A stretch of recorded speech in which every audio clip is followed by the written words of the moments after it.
Hey there, my awesome listeners. Welcome back to another epic werewolf shifter romance fantasy novel. This time, we're diving into a werewolf shifter romance packed with passion, secrets, and just the right amount of fantastic drama.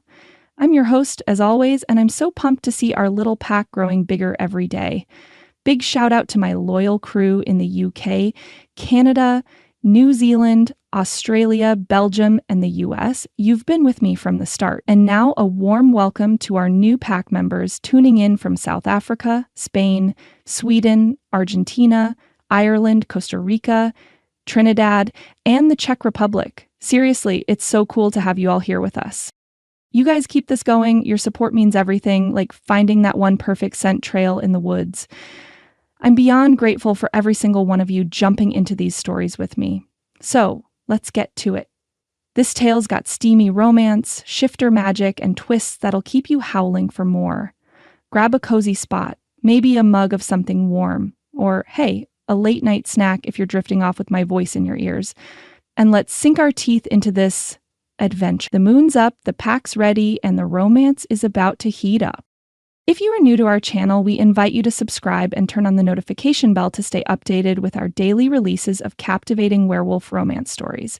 And if you enjoy our content, don't forget to leave a like to show your support. For our loyal listeners, welcome back. Excited to have you here again. Shall we begin? Ava Cole sat on her worn-out couch, the faint hum of the city outside making its way into the small, cluttered apartment.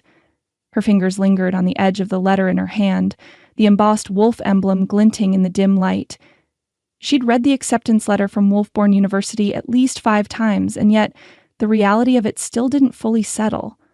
The place around her was a far cry from anything grand. The couch beneath her sagged with age, the paint on the walls chipped in places, and the worn rug on the floor had more stories to tell than she cared to admit. But this was home, the only home she'd ever known, and in this tiny apartment, the world felt small. Ava let out a soft breath, glancing at the letter again. Wolfburn University, she muttered to herself, the words tasting both foreign and exhilarating. The promise of a future, a chance at a better life danced in her mind. She could almost hear her mom's voice in her head, encouraging her to dream bigger, to escape the limitations of their old neighborhood. But there was the rub. Leaving meant facing the unknown. Am I ready for this? The question kept gnawing at her, stealing her focus. Her fingers traced the wolf emblem again, and the pull of something larger, something inexplicably powerful, washed over her. She couldn't explain it, but the weight of the crest seemed to call to her. Something about this letter, this opportunity, felt more than just an academic achievement. It felt like a doorway, one that might lead her somewhere she had no business being. Wolfburn University. Was she ready to step into a world she didn't even know existed? A sudden thud from the hallway broke her reverie, and Ava snapped her head toward the door. She'd barely heard the footsteps before they came to a halt in front of her apartment. Before she could react, the door flew open, and in stormed Kim, Ava's best friend, with her usual gusto. "Well, look at this," Kim grinned, hands on her hips. "You really did it, huh? You're actually going to this fancy school. Nobody's ever heard of it, but you got in." She tossed her bag onto the counter with a loud thud and raised an eyebrow at Ava, her voice laced with playful teasing. "What's next, a secret society and dark rituals?" Ava couldn't help but laugh, the tension in her chest easing slightly. Kim's wild, untamed energy always did that for her. "It's not like that," Ava replied, but the flicker of uncertainty in her voice didn't go unnoticed. "Oh, come on," Kim leaned against the kitchen counter, crossing her arms. "You know I'm just messing with you. But seriously, this is huge. You're going to some private university with a wolf symbol on its letterhead. If you don't think that's a little strange, then I guess I'm the crazy one." Ava's smile faltered. Kim wasn't wrong. There was something strange about the whole thing, the secrecy, the weird aura she couldn't shake off. "I don't know, Kim. It just feels like fate is shoving you toward something big," Kim finished for her with a wink. "Yeah, I get it. You're going to fit in just fine. Just, don't get swallowed by all the rich kids and their elite status. You're different, Ava. You belong here, but it might take some time before you see it." Ava didn't respond immediately. Kim had a way of making everything sound simple, but Ava wasn't sure she was as confident as her best friend. She craved something more than what her life had been so far, but deep down, a part of her wondered if she truly belonged in that world. "Come on," Kim nudged her playfully. "We've got packing to do. You're leaving tomorrow. Your future's calling."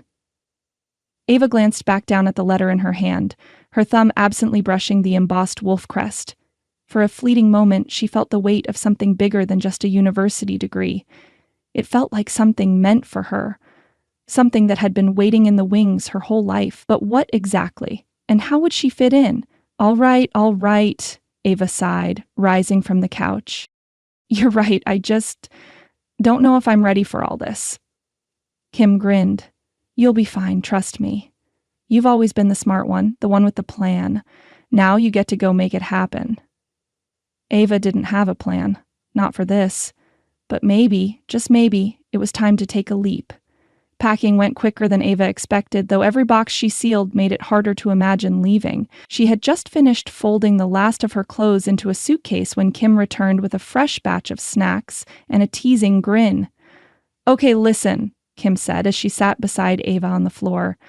"I know this is exciting and all, but you need to think this through." She leaned in, lowering her voice as if sharing a deep secret. "You're going to a school nobody's heard of. What's the deal with that? You're really going to just trust them?" Ava set down the sweater she was folding and met Kim's gaze. "I know it sounds strange, but it's a scholarship, Kim. It's my shot." "I get that, but..." Kim raised a finger, drawing a slow circle in the air as if searching for the right words. "What if you're signing yourself up for something bigger than you expected? I'm just saying it's all a little hush-hush. Are you sure you want to dive in without knowing what's really going on? I mean, you've heard the rumors about the elites, right? Those rich kids can be arrogant," Ava finished, offering a wry smile. "I'm used to it." "Yeah, well, I'm not saying it's just their egos you need to worry about. The whole thing has this vibe. I don't want you getting in too deep without knowing who you're really dealing with." Ava laughed, though the unease in her stomach refused to go away. "I can handle myself, Kim." Kim sighed, her expression softening. "I know you can, but just stay grounded, okay? No matter what, remember who you are. And if the students start acting like you're some kind of freak or outsider, I'll make my own way." Ava smiled, trying to reassure both of them. "I'll fit in, one way or another." Kim gave a slow, approving nod. "All right, I just want you to remember, you're the only one who gets to decide what happens next. Don't let them decide for you." Ava's smile faded slightly as she thought about what Kim had said. She wasn't entirely sure she was ready to step into a world so foreign, where she was likely to be the odd one out. But she was certain of one thing. She was going to try. For herself. Late in the evening, Ava stood in the doorway of her tiny apartment, suitcase packed, her last few belongings neatly tucked into boxes by the door. Her heart raced, excitement mixed with an underlying nervousness she couldn't shake. She took one last look around the apartment, the place she'd lived in all her life, the place where she'd dreamed of something more. It was time to close the door on this chapter. Ava's fingers brushed over the letter again, the embossed wolf crest catching the light. The edges of the letter were slightly worn from her repeated handling, but it still held an undeniable power.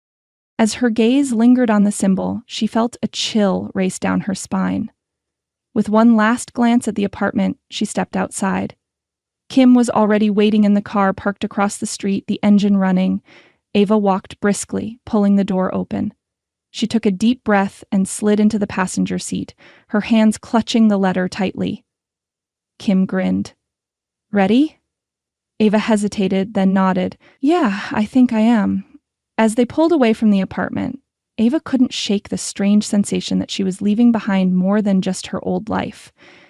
There was a pull, an unknown promise in the distance that she couldn't yet understand. What awaits me at Wolfburn University? The question echoed in her mind as the car turned onto the highway, the city lights fading behind them. The tires of the car hummed against the long, winding driveway, the rhythmic sound oddly soothing to Ava as she gazed out the window. With every passing mile, the world she knew slipped farther away. The soft city streets, the familiar clutter of her tiny apartment, the hum of people living their daily lives.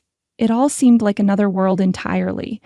The landscape outside her window morphed into something stranger, more haunting. The towering gates of Wolfburn University slowly came into view, their wrought iron design twisting upwards like ancient, jagged claws. Atop them stood two massive wolf statues, their stone eyes eternally trained on anyone who dared to approach. As they passed through the gates, Ava felt an odd tightening in her chest, as if the very air around her was thicker, more charged. "Here we are," Kim said, glancing over at Ava with a grin that didn't quite reach her eyes. "Wolfburn University. Doesn't look like anything you've ever seen, huh?" Ava didn't respond immediately. She was too busy staring at the immense Gothic buildings that towered ahead, their sharp spires cutting into the sky like the claws of some great beast. The architecture was nothing like she had ever seen before. High, narrow windows framed by dark stone, gargoyles perched on every corner, watching. For a moment, she thought she saw the reflection of a shadow move in one of the windows, but when she blinked, it was gone. She swallowed, shaking off the strange feeling. "It's just nerves," she told herself. "You've dreamed of this. You're here for a reason." "Okay, but do you have to make the entrance look so ominous?" Kim added, voice light but with a hint of amusement.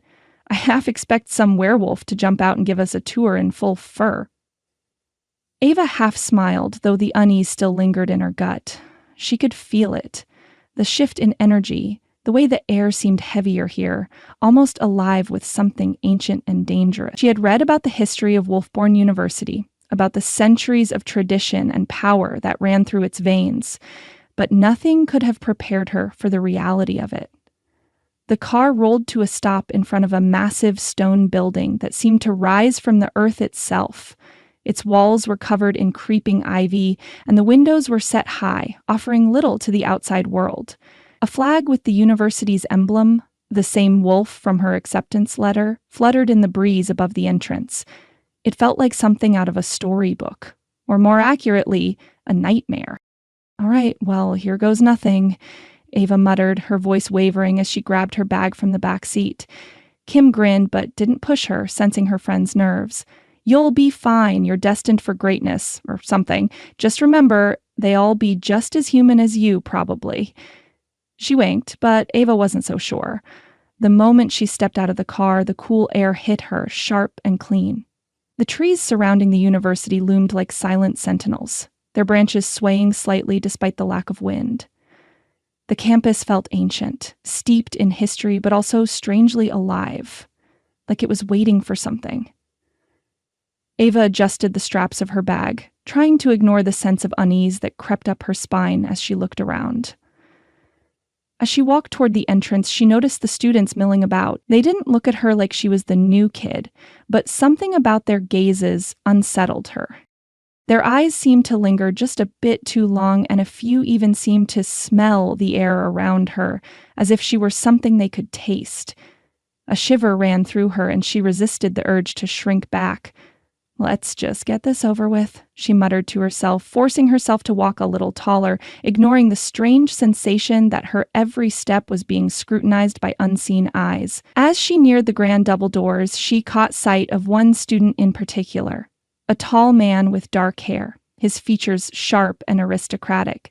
His gaze locked onto hers the moment she looked in his direction, and Ava felt an immediate, inexplicable pull. His eyes were a startling, luminous gold, like molten metal, and they held hers with a hunger that made her blood run cold. "Just a coincidence," she whispered, though the flutter of her pulse said otherwise. Kim noticed the way Ava was stiffening. "Are you okay?" she asked, voice suddenly serious. Ava nodded, pushing the unsettling feeling aside. "Yeah, just a little overwhelmed, I guess." She forced a smile. "You'll be fine," Kim said, offering a quick squeeze of her arm before walking ahead.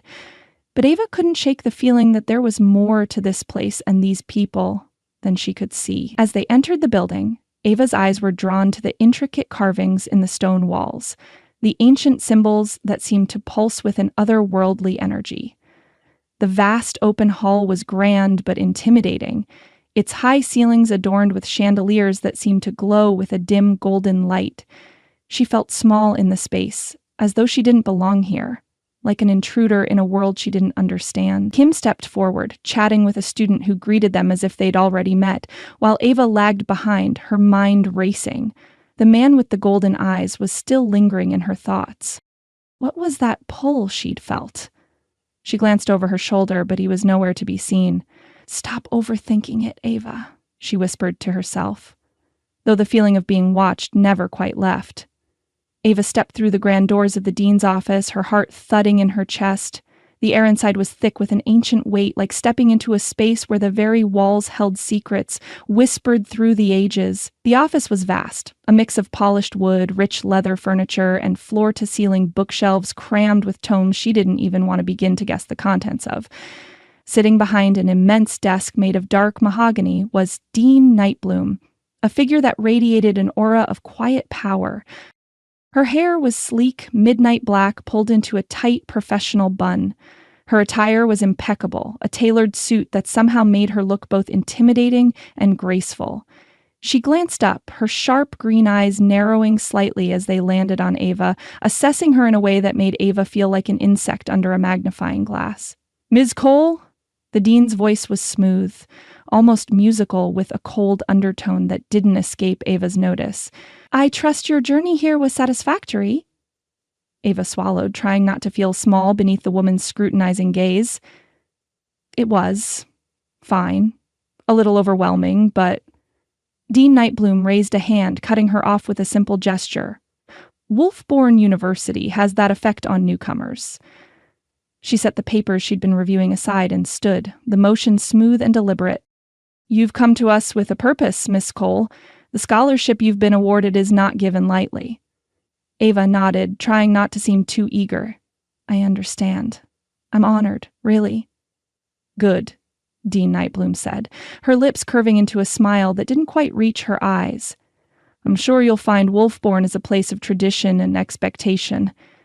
There was a weight in the words, a hint of something Ava couldn't quite place. Her fingers clenched around the campus map she was holding as she tried to keep her expression neutral.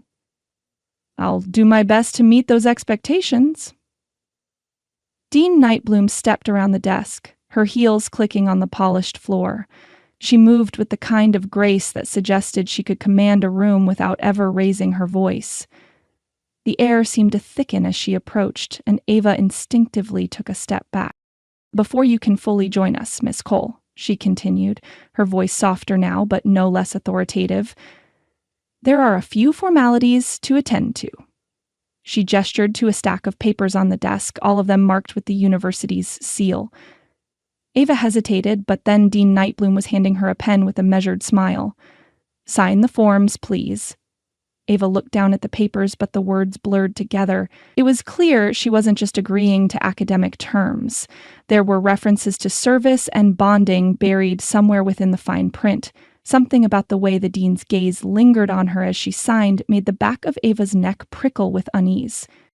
What exactly does this bonding entail?" Ava asked, her voice quieter than she meant it to be. She wasn't sure she wanted to know, but the words had slipped out before she could stop them. Dean Nightbloom's smile deepened ever so slightly. "A necessary part of your transition into our world, Miss Cole. I'm sure you'll come to understand it more as time goes on." She leaned forward slightly, her gaze intent. "Wolfburn is a place of tradition, a place where the past is never truly gone, it simply waits to be remembered. And you, Miss Cole, are part of that tradition now." The air around them felt charged, as if something in that room was shifting, just beyond her understanding. Ava set the pen down, her hands suddenly feeling clammy. I'll make sure I learn everything I need to," she said, her voice steady despite the sudden weight of the situation. Dean Nightbloom nodded, satisfied with her answer. "I'm sure you will." She stepped back, gesturing toward the door. "Your dorm room keys are in the envelope, the campus map as you requested. I trust you'll find your way."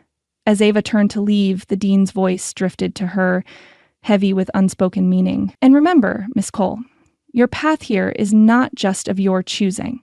You will meet those you are meant to meet." Ava paused at the door, glancing back over her shoulder. She swallowed, but the words tangled in her throat.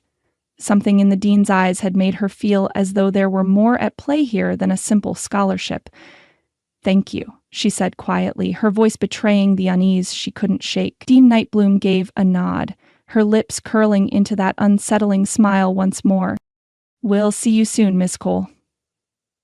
Ava stepped out of the dean's office, her heart still racing. The weight of the conversation, the cryptic warning, hung over her like a cloud she couldn't shake. She clutched the campus map tighter in her hand, forcing herself to focus on the task ahead, finding her dorm room. The hallways seemed endless, each turn more unfamiliar than the last. The air smelled faintly of old books and something she couldn't quite identify. Perhaps the faintest trace of pine. Her footsteps echoed off the stone floors, and she began to wonder if she was walking in circles.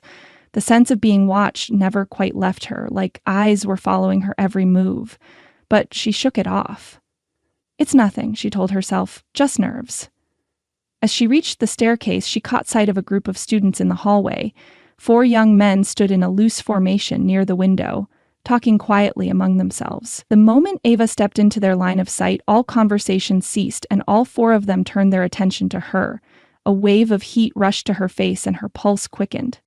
She wasn't sure if it was because they were incredibly handsome or because of the way their gazes lingered on her, assessing, like they were sizing her up. Rafe, tall, with dark hair and sharp features, his gaze intense and calculating, was the first to make eye contact with her. His eyes, a piercing shade of amber, seemed to see straight through her.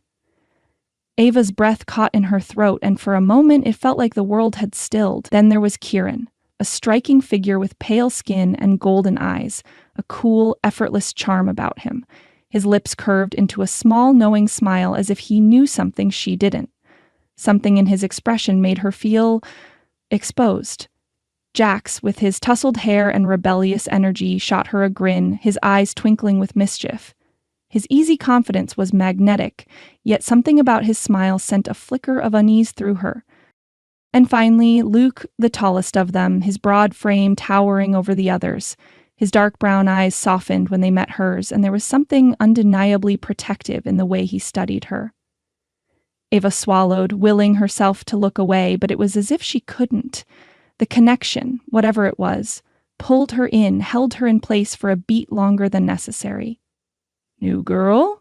Jax asked with a smirk, raising an eyebrow as if intrigued. "You lost, sweetheart?" Ava blinked, struggling to find her voice. "No, I'm just looking for my dorm room." Luke's gaze softened, his voice surprisingly gentle. "You're in the right place. Just head down the hall." He pointed toward a door a few feet away. "You're in one of the single suites, right?" Ava nodded quickly, though a part of her still couldn't shake the feeling that there was something more about these guys. There was an almost predatory edge to their attention, something she couldn't place.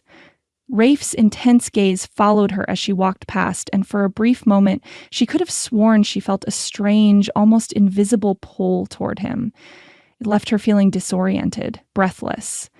Shaking it off, Ava pushed open the door to her new room. Her jaw dropped.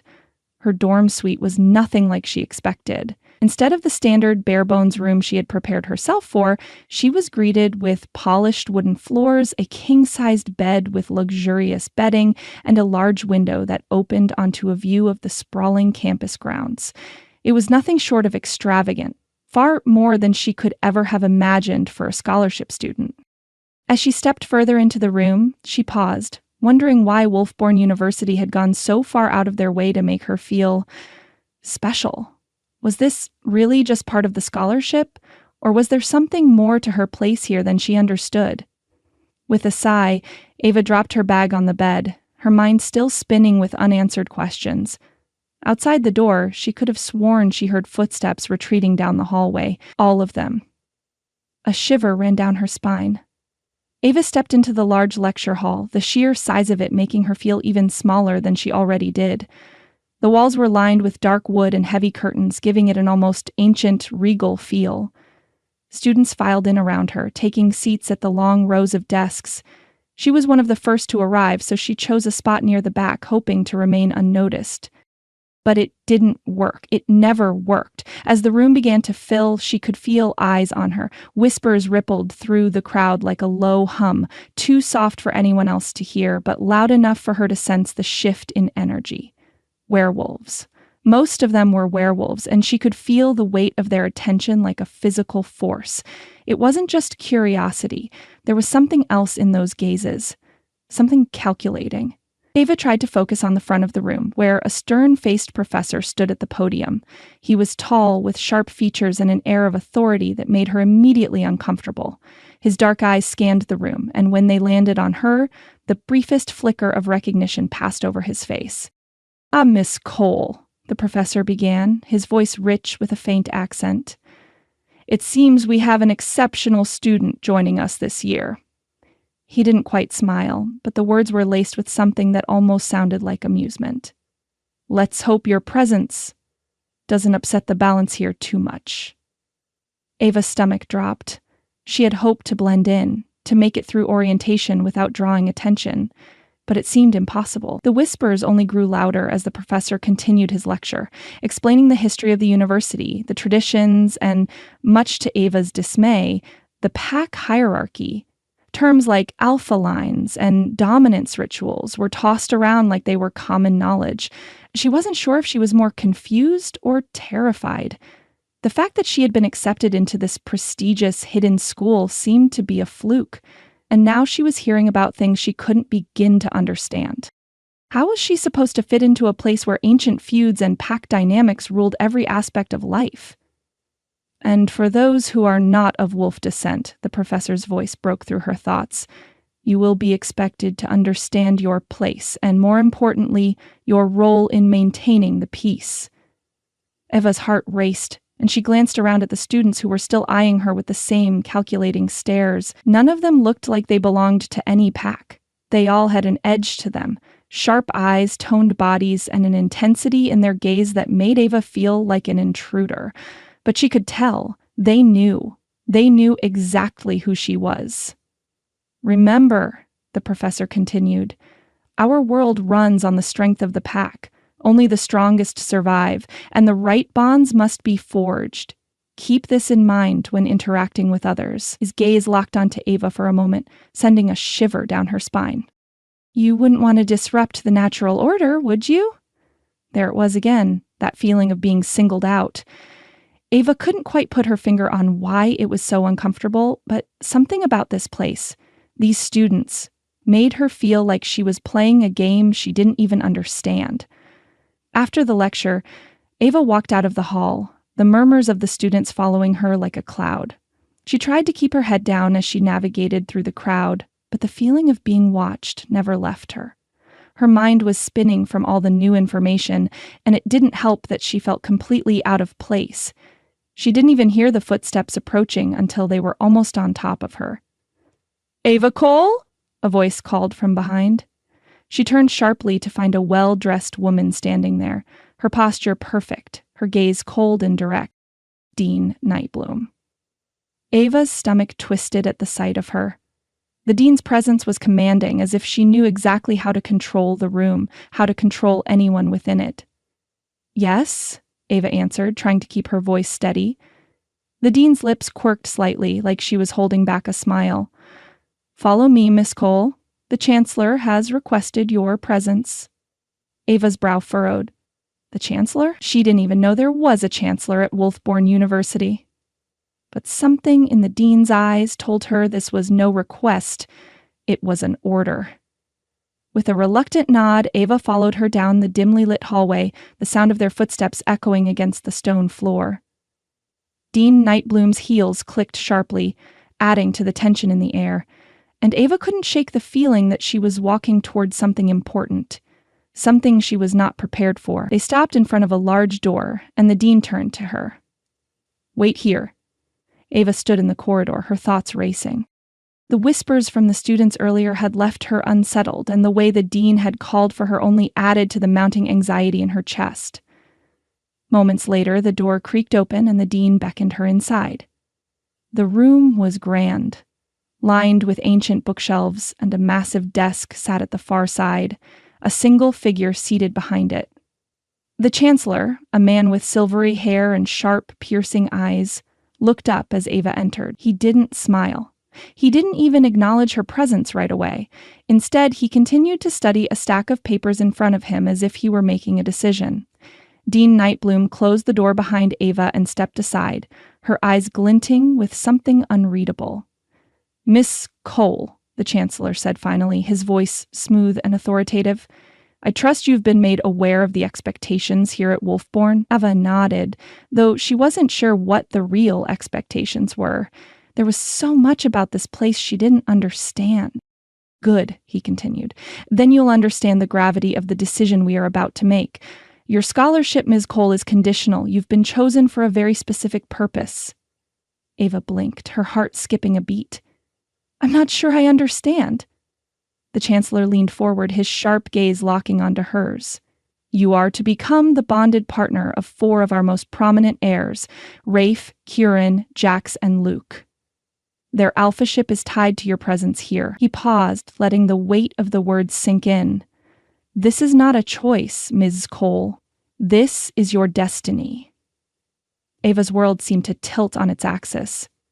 4 alphas? She could barely get the words out, her mind struggling to comprehend what she was hearing. The Chancellor's gaze hardened. "Yes. You will become their fated mate, and in doing so, secure your place here at Wolfburn and fulfill an ancient prophecy. If you refuse, your scholarship will be revoked and you will be expelled immediately." Ava took a step back, her breath catching in her throat. Fated mate? 4 werewolves. This couldn't be real. It had to be some kind of joke. I can't be the mate of 4 people. That's... The Chancellor's expression remained unyielding. "That is the way of Wolfburn. You will bond with them, or you will leave. There is no other path forward." Ava's mind was reeling, and panic began to claw at her chest. How could she possibly accept this? What was she supposed to do with this kind of responsibility? The weight of the decision pressed down on her like a physical force, and for a moment she felt dizzy. I don't know if I can," her voice faltered. The Chancellor's eyes softened ever so slightly. "You will adapt, Miss Cole. You were chosen for a reason. We have no doubt that you will fulfill your role, just as the prophecy demands." Dean Nightbloom stepped forward, her voice low and steady. "This is the way of our world, Miss Cole.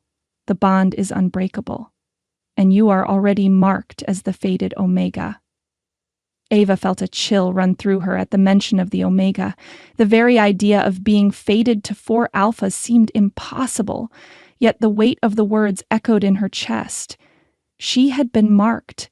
The room seemed to close in around her as she tried to catch her breath. This can't be happening, she thought desperately.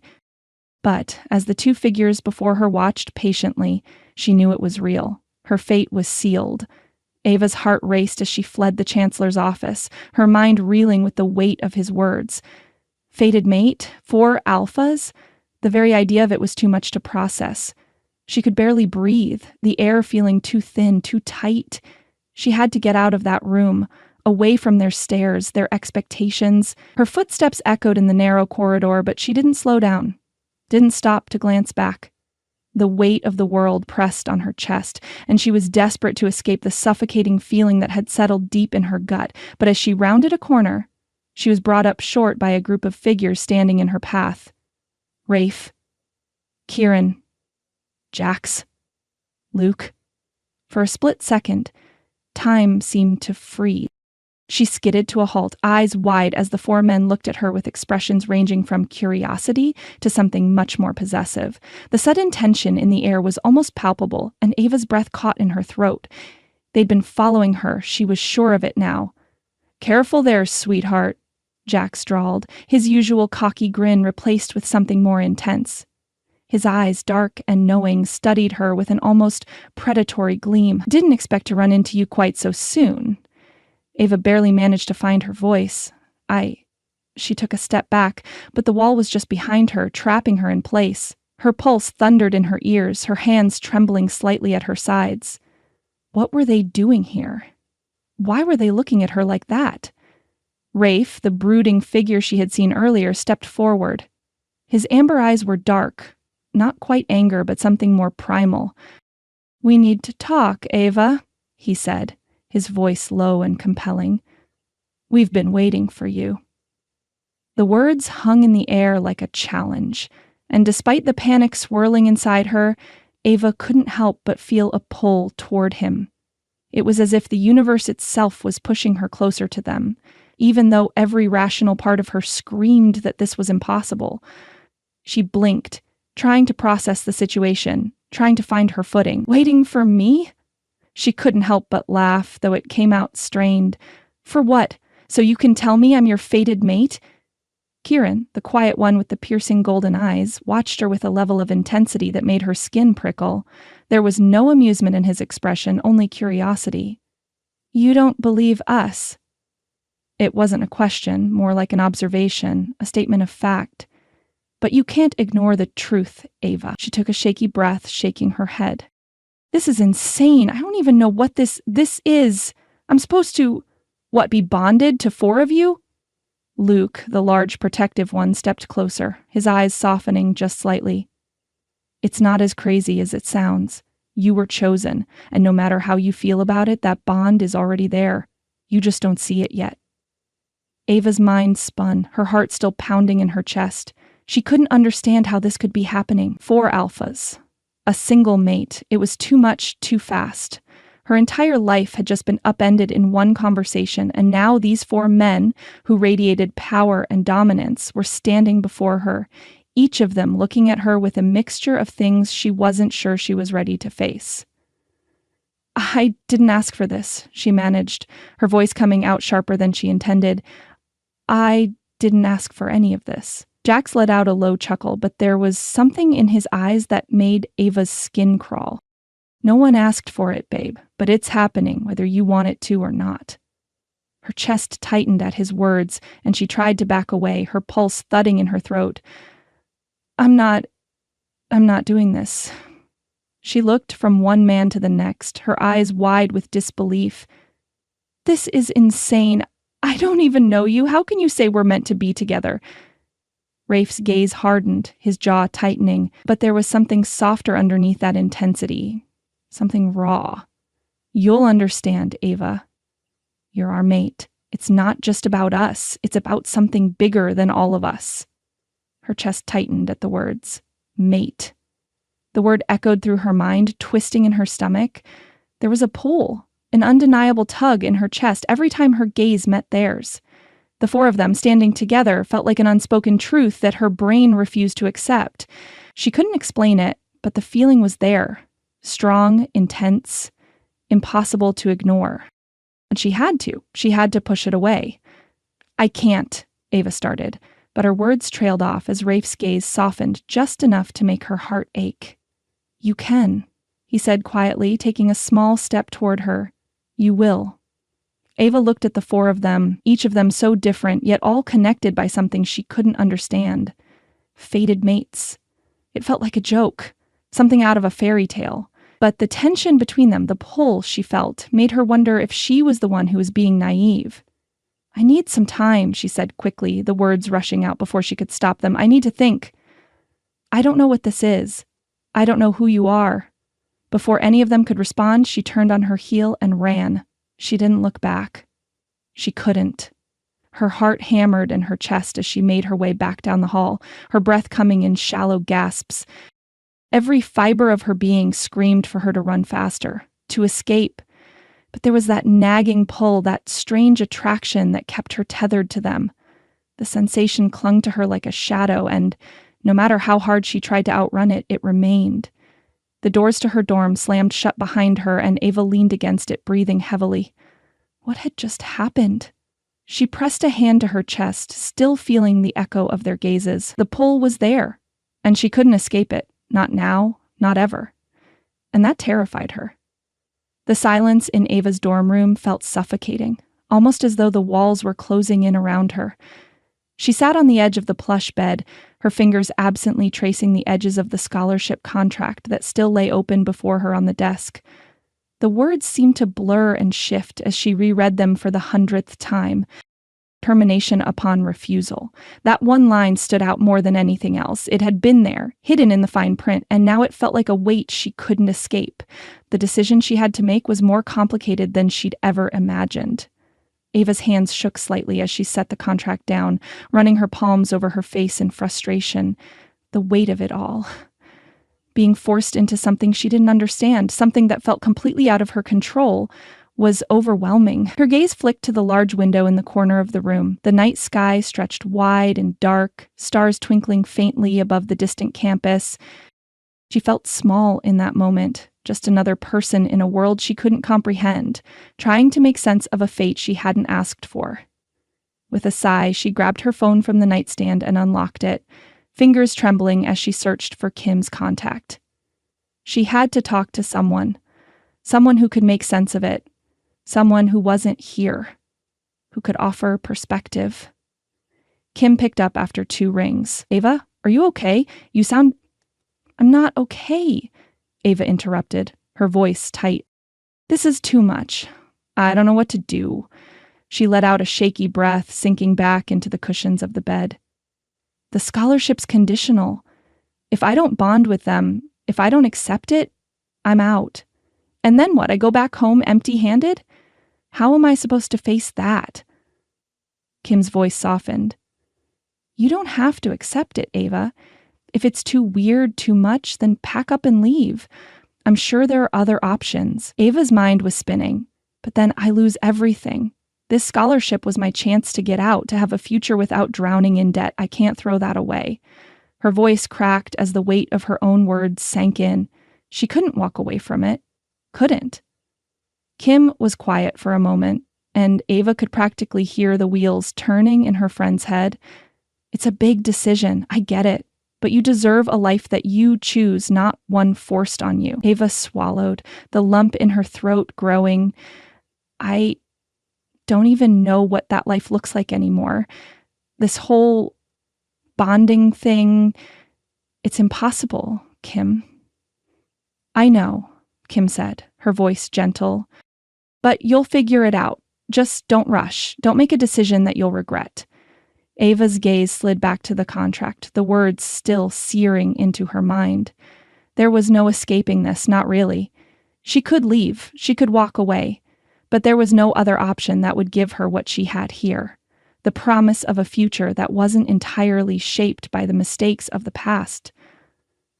"I'll think about it," Ava whispered, "but I don't know if I can walk away. I know, sweetheart. I know, just be careful, okay? You don't have to do anything you're not ready for." "Thanks, Kim," Ava said, her voice thick with emotion. She hung up and stared at the contract for another long moment, her mind racing. Could she really give up her future? Could she really refuse this fate that had been thrust upon her? No answers came. The evening stretched on, and Ava found herself unable to sleep. The weight of her choices hung like a heavy fog, suffocating her thoughts. She couldn't shake the feeling that something was pulling her in 2 different directions. Against her better judgment, she threw on a hoodie and decided to take a walk. The hallways of Wolfburn University were quieter now, the shadows stretching long as the night deepened. The campus was eerily still, save for the occasional rustle of leaves in the wind. She didn't know why she was wandering. Maybe she just needed to be alone with her thoughts, to breathe without the pressure of everything closing in around her. Her feet carried her to the old library wing, a place she had passed earlier in the day but hadn't dared to enter. The building looked ancient, its stone walls covered in ivy, the windows dim with age. But it felt comforting, as if this quiet place could offer some solace from the whirlwind of confusion in her mind. Ava hesitated before stepping inside, the heavy door creaking as she pushed it open. The scent of old books filled the air, comforting in its familiarity. She moved deeper into the wing, the soft glow of a few scattered lamps illuminating the rows of bookshelves. Then she froze. Seated at one of the long wooden tables, surrounded by stacks of ancient texts, was Kieran. His golden eyes lifted from the book he was reading as she entered, a faint smile pulling at his lips. There was a quiet intensity in his gaze, and for the briefest moment, she felt like he was looking right through her. "Couldn't sleep either?" Kieran asked, his voice smooth and calm as though he had been expecting her. Ava's throat tightened. "No, just needed some air. To think." He set his book down, his expression unreadable. "I know the feeling," he said softly, studying her. "This place has a way of making everything feel bigger than it is?" Ava took a tentative step forward. "I don't understand any of this," she admitted, her voice barely a whisper.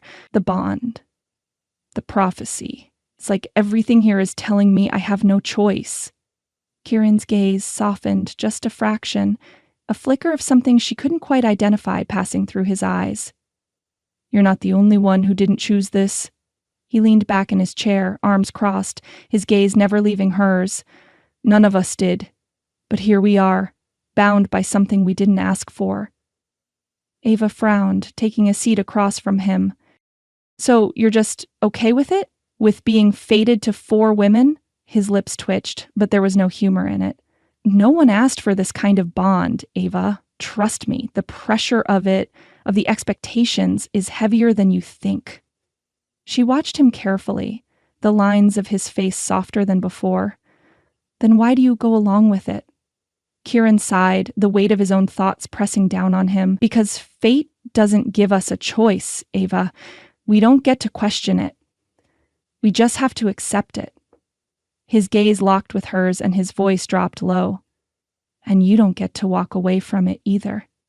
Her breath hitched at the intensity in his words, and she found herself leaning forward without even realizing it. The way he said it, like it wasn't just about the bond, but about something more, something deeper, struck a chord in her. "Do you think we have a choice?" she asked, her voice trembling slightly. Kieran's expression was unreadable as he stared at her. For a moment the room was still, the air thick with unspoken thoughts. "If this bond is fate," he said quietly, "do we really have a choice?" Ava swallowed hard, the words settling heavily in her chest. Could she really fight this?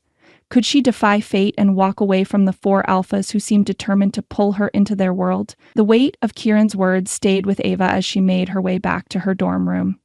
The night seemed colder now, her thoughts swirling in a haze of confusion and fear. She could still feel the lingering pull between her and the 4 of them, the same pull that had been gnawing at her ever since she'd met them. But the decision wasn't easy. Would she choose to walk away? To take Kieran's advice and leave this strange world behind? Her footsteps slowed as she approached her dorm, the door just ahead. She had no answers, only more questions. But one thing had become clear. She couldn't just run away. No matter how much fear gripped her, no matter how much uncertainty weighed on her heart, she had to stay and face what was happening. Ava stood at the door for a moment, her breath shallow, the future stretching out before her like an unknown road. She didn't know what would happen next, but one thing was certain. She wasn't ready to walk away. Not yet. With a deep breath, she pushed the door open and stepped inside. Her gaze fell on the scholarship papers on the desk. Shaky hands picked up the pen. She signed. Her teeth chattered as she made her choice. Ava walked into the grand dining hall, the sheer size of it making her feel even more out of place. The long polished tables stretched across the room, each one filled with clusters of students, most of them werewolves, their presence unmistakable. The air buzzed with energy, laughter, hushed conversations, the clink of silverware, but there was an underlying tension that Ava couldn't ignore. She hesitated just inside the doorway, the vast space before her overwhelming. The hall was magnificent, with high vaulted ceilings that seemed to stretch forever. The walls were adorned with regal banners, deep red and gold, and the long tables were set with pristine dishes, silver goblets gleaming in the soft morning light. It was beautiful, but it also felt intimidating. The students at the tables noticed her the moment she stepped in. She felt their eyes on her, some curious, others calculating, and a few of them even whispered behind their hands. There was no mistaking the way they sized her up, no real sense of welcome. As the only human student at this prestigious university, Ava felt like an outsider in a world she didn't belong to. She was about to grab a tray and make her way to the farthest corner when a familiar voice called out her name. Ava! She turned, startled, only to see Jax waving at her enthusiastically from one of the long tables. His grin was wide, almost mischievous, and there was something about the way he leaned back in his chair that made him look impossibly relaxed. "Come sit with us," he called, his voice loud enough that a few students at nearby tables glanced over. "We've got a spot for you." Ava froze. She could feel the weight of dozens of eyes on her. Her stomach churned. The tension in the room seemed to grow thicker, almost palpable, as students shifted in their seats, watching the interaction unfold. But despite the discomfort curling in her chest, something inside her told her to just go for it. She couldn't keep avoiding them forever. With a deep breath, she walked over to their table, her heart hammering in her chest. As she approached, looked up at her with a soft, almost affectionate smile. He was already sitting down, his broad shoulders relaxed, his eyes warm and welcoming. Without a word, he slid a plate of food toward her, the gesture so natural, so protective, that Ava almost didn't know how to respond. "Morning," Luth said, his voice gentle, the kindness in it making Ava feel oddly safe. He gestured to the plate. "Help yourself. The omelet's pretty good today." Ava hesitated for a moment, glancing down at the food, a soft piece of toast, some fresh fruit, and a thick slice of omelet with mushrooms and cheese. It smelled amazing. She nodded in thanks, but before she could reach for it, Kieran looked up from his own breakfast, his sharp gaze never leaving her face. "You're not used to this, are you?" Kieran's voice was smooth, but there was a softness in his tone that caught her off guard. "Being the center of attention, I mean." Ava shot him a quick look, surprised by how perceptive he was. "No, not really," she admitted, her voice quiet. "I wasn't exactly prepared for all this. It's a lot." Kieran's lips twitched upward, a brief smile that was gone almost as quickly as it appeared. "You'll get used to it," he said, his eyes softening. "We don't bite much." Ava let out a small laugh, the tension easing in her chest. "I hope not," she joked, though she wasn't entirely sure whether he was serious. Her eyes flicked toward Rafe, who was sitting on the other side of the table, his arms crossed, his expression unreadable. The moment she looked at him, his gaze snapped to hers, and the intensity in his eyes made her heart skip a beat. He didn't smile, he didn't say anything. He just watched her like she was the most important thing in the room. Ava swallowed nervously and tried to focus on the food, unsure of how to handle the attention he was giving her. She couldn't help but notice that even though he didn't speak, he was always aware of her presence. His protective stance, his unwavering focus on her, it was unsettling and oddly comforting at the same time. Jax, sensing the tension, grinned and leaned in, his voice loud and playful. "Don't mind him. Rafe's just trying to look tough. He's a big softy once you get to know him." Rafe didn't even flinch at Jax's teasing. His eyes never left Ava, and despite the tension in his posture, she could almost see the edge of concern in his gaze. The way he watched her, it was like he was making sure she was okay. Or maybe like he was waiting for her to say something. Ava took a deep breath, then shifted her attention to the food. She had no idea what to say, she didn't even know what was expected of her. But as she picked up the fork and took a bite of the omelet, something in her chest loosened. The food was warm, comforting, and it helped ground her in a way that she hadn't expected. There was a beat of silence before Jax cracked another joke, and the tension around the table lightened just a bit. "So, Ava," he said with a grin, his eyes glinting mischievously, "how's your first day going so far? Had anyone try to bite you yet?" Ava couldn't help but laugh at the absurdity of it all. "No, not yet. But I'm sure that's on the agenda for later," Luke chuckled, his eyes glinting with amusement as he pushed another plate toward her. "Don't worry, you're with us now. No one's going to hurt you." His voice held a subtle promise, like he was trying to reassure her, even though she didn't need it. Jax made a mock face of shock. "What? No one's going to hurt the human?" He leaned back in his chair, clearly enjoying the playful banter. "That's a shame. I was looking forward to testing out my alpha skills." Ava shot him a teasing glare. "I'm not your test subject, Jax." The smile on his face widened, his teeth flashing. "Hey, if you're going to be our mate, we'll need to test your patience. It's part of the deal." Ava froze. The words hit her harder than she'd expected. Our mate. It wasn't a joke. The more she heard it, the more she realized that this wasn't some silly thing they were playing at. This was real.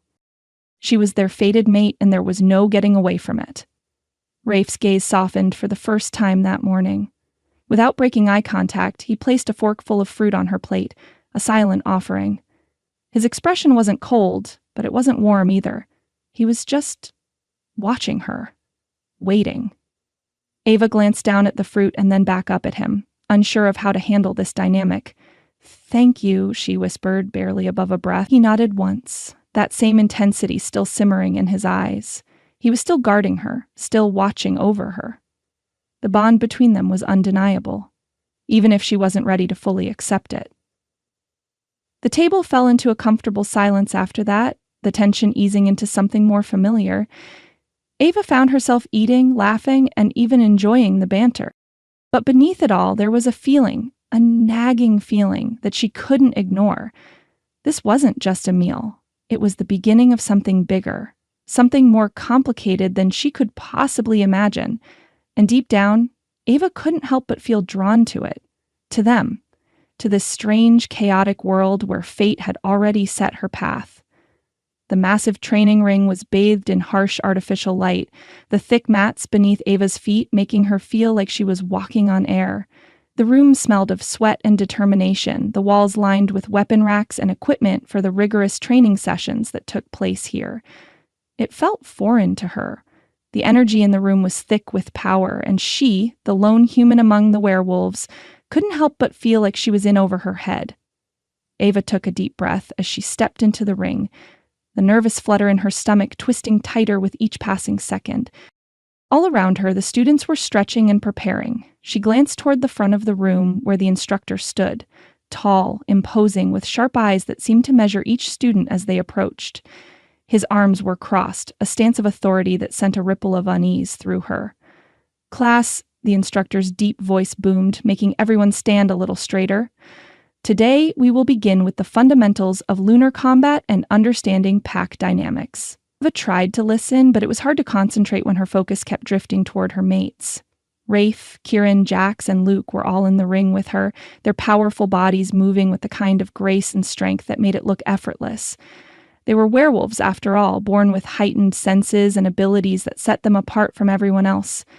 Ava had no idea how she could even come close to measuring up. The instructor gestured toward the class. "In our world, strength is not only physical.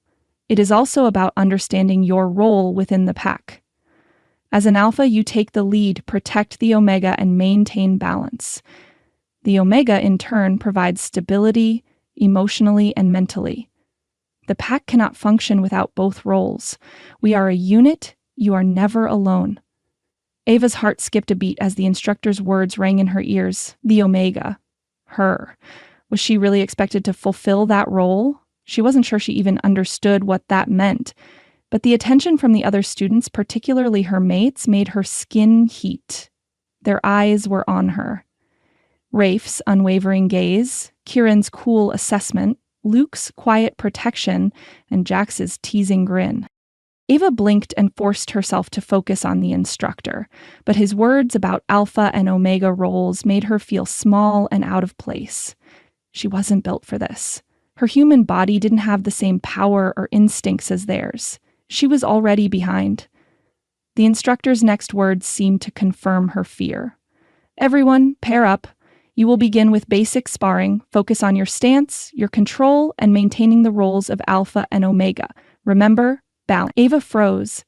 She had barely practiced any combat training, and now she was expected to hold her own in front of the whole class. She looked around nervously. All the students seemed to know exactly what they were doing. The werewolves shifted effortlessly into their training stances, their muscles rippling beneath the surface, radiating confidence and strength. And then there was her. "Ms. Cole," the instructor's voice rang out, pulling her attention back to the front. "You will be paired with your mates." The words hung in the air like a weight she could barely lift. Her mates. The ones who had already accepted this bond, this strange, fated connection. It felt like too much, too soon. Rafe, ever the silent sentinel, stood and walked toward her without a word. His gaze was steady, his expression unreadable. but she felt the heat of his attention, the protective aura around him like an invisible barrier. "Let's see what you've got, Ava," Jack said with a mischievous grin as he shot her a wink. "Don't go easy on us." "I wouldn't dream of it," she replied, though her voice wavered slightly as she took her position. Luke was at her side, quiet as always, his expression soft but intense. "We'll go easy on you," he said, his voice low, like he was trying to ease her nerves. But even his words were not enough to calm the storm swirling in her chest. The instructor gave a curt nod, signaling the start. Ava tried to focus, but as soon as the signal was given, everything seemed to blur. She wasn't ready for the speed or precision of the others. They shifted easily into their forms, their movements smooth and calculated, while Ava could barely keep her feet steady. When Rafe lunged toward her, she instinctively dodged, but it was clumsy, and she stumbled as he quickly adjusted to her awkwardness. Her face burned with embarrassment. She was supposed to be an Omega, the Omega, but she couldn't even keep up in a simple sparring session. Her hands were shaking, her mind spinning with frustration. Rafe's eyes softened as he stood back, crossing his arms as he assessed her. "Don't try so hard to be like us," he said quietly, his voice carrying over the noise of the other students. "Trust yourself. Focus on your instincts." She nodded quickly, not sure if she could even trust herself in this situation. But before she could dwell on the thought, the instructor called for the next round of sparring. It was Luke's turn to step forward next, and as he circled around her, his posture calm and controlled, she felt an odd sense of relief. Luke wasn't as intimidating as Rafe, nor as fast as Kieran, but his presence was steady, a quiet strength she couldn't ignore. "We're just going to focus on form," he said, his voice gentle. "Just move with me, Ava. Don't overthink it." Ava nodded, her body tense but willing. She felt the strain in her limbs as she tried to match his movements, but there was something about him, something reassuring, that helped her ground herself. She focused on his stance, the way his muscles shifted with precision, and tried to mirror it as best she could. When Luke moved forward, she almost instinctively shifted her weight, blocking his approach. But what happened next surprised her. She didn't think, she just acted. In a sudden rush of adrenaline, Ava found herself stepping forward, pushing with everything she had. She threw a punch, more out of instinct than skill, and for the briefest moment the world slowed. Her fist connected with Luke's chest, knocking him off balance just enough to make him stumble back. The room fell silent. Ava stared at him wide-eyed. Had she really just... Luke looked at her, his expression unreadable at first, then a slow smile crept across his face. "Well, that's new." His voice was warm, the teasing edge barely hidden behind the admiration. Rafe, standing at the edge of the ring, nodded once, a flicker of pride crossing his face. "Not bad, Ava," he said, his voice a little deeper than usual, as if impressed. "You've got potential." Ava's heart raced, her body still buzzing with the unexpected spark of power she'd felt in that moment. But as the adrenaline began to fade, so did the strange energy that had surged through her. A tingling sensation, warm and almost electric, had thrummed through her fingertips as she landed the blow. It was gone now, leaving her confused and a little shaken. She looked down at her hands, wondering what had just happened. Kieran, watching closely from the sidelines, gave her a small, approving nod. "That's the first step," he said, his voice low but sincere. "You're starting to tap into something. Don't be afraid of it." Ava blinked, still reeling from the moment. What had she just felt? It was like something inside her had awakened, if only for a second. But before she could ask, the instructor's voice broke through the fog of her thoughts. "Well done, Miss Cole," he called out. "The first step in understanding your role in the pack is embracing your power. You've shown that today. Let's see how far you can go." Ava stood there, her chest heaving, unsure of what to make of it. But one thing was clear. Something had changed. Whether she was ready or not, she was beginning to tap into a world that had been waiting for her all along. The library was quieter than Ava had expected. The massive wooden doors creaked shut behind her as she stepped inside, a sense of awe creeping over her. The shelves stretched high above, filled with ancient texts and forgotten knowledge. But it wasn't the library's grandeur that caught her attention. It was the subtle energy that hummed in the air, the weight of centuries of secrets pressed into the spine of every book. "Keep your voice down," Kieran's voice was soft, almost reverent, as he led her toward the back of the library. He gestured for her to follow, his steps silent on the old stone floor. This is the restricted section. Not many are allowed in here. Ava followed him through a narrow aisle, her heart pounding in her chest. She had no idea what kind of texts Kieran planned to show her, but there was a palpable sense of importance in the air. Everything about this place screamed history, both dangerous and magnificent. Kieran stopped in front of a row of heavy books. Here. These texts speak of fated omegas, those rare few who can bond with multiple alphas. He pulled out one particularly ancient-looking book, its cover cracked and worn. You might find answers here. Ava felt the weight of the book in her hands as she opened it, the smell of old paper filling her senses. She ran her fingers over the yellowing pages, scanning through the dense script. As she read about omegas who could balance the energies of multiple alphas, something stirred inside her, a flicker of understanding mixed with fear. She looked up at Kieran. His eyes were locked on her, studying her reaction. These omegas aren't like others, he said softly. They're unique, able to hold the power of more than one alpha without breaking, without losing themselves. Ava swallowed, the intensity of his gaze making her feel vulnerable. So you think I'm one of them? Her voice barely rose above a whisper, uncertainty twisting in her gut. Kieran's expression softened, a rare warmth in his eyes. I think you're stronger than you realize, Ava. He leaned in slightly, his voice low as if sharing something he wasn't supposed to. I've seen the way you handle them. Rafe, Jax, Luke. There's something inside you that adapts. You might not see it yet, but I do. Her heart skipped at his words.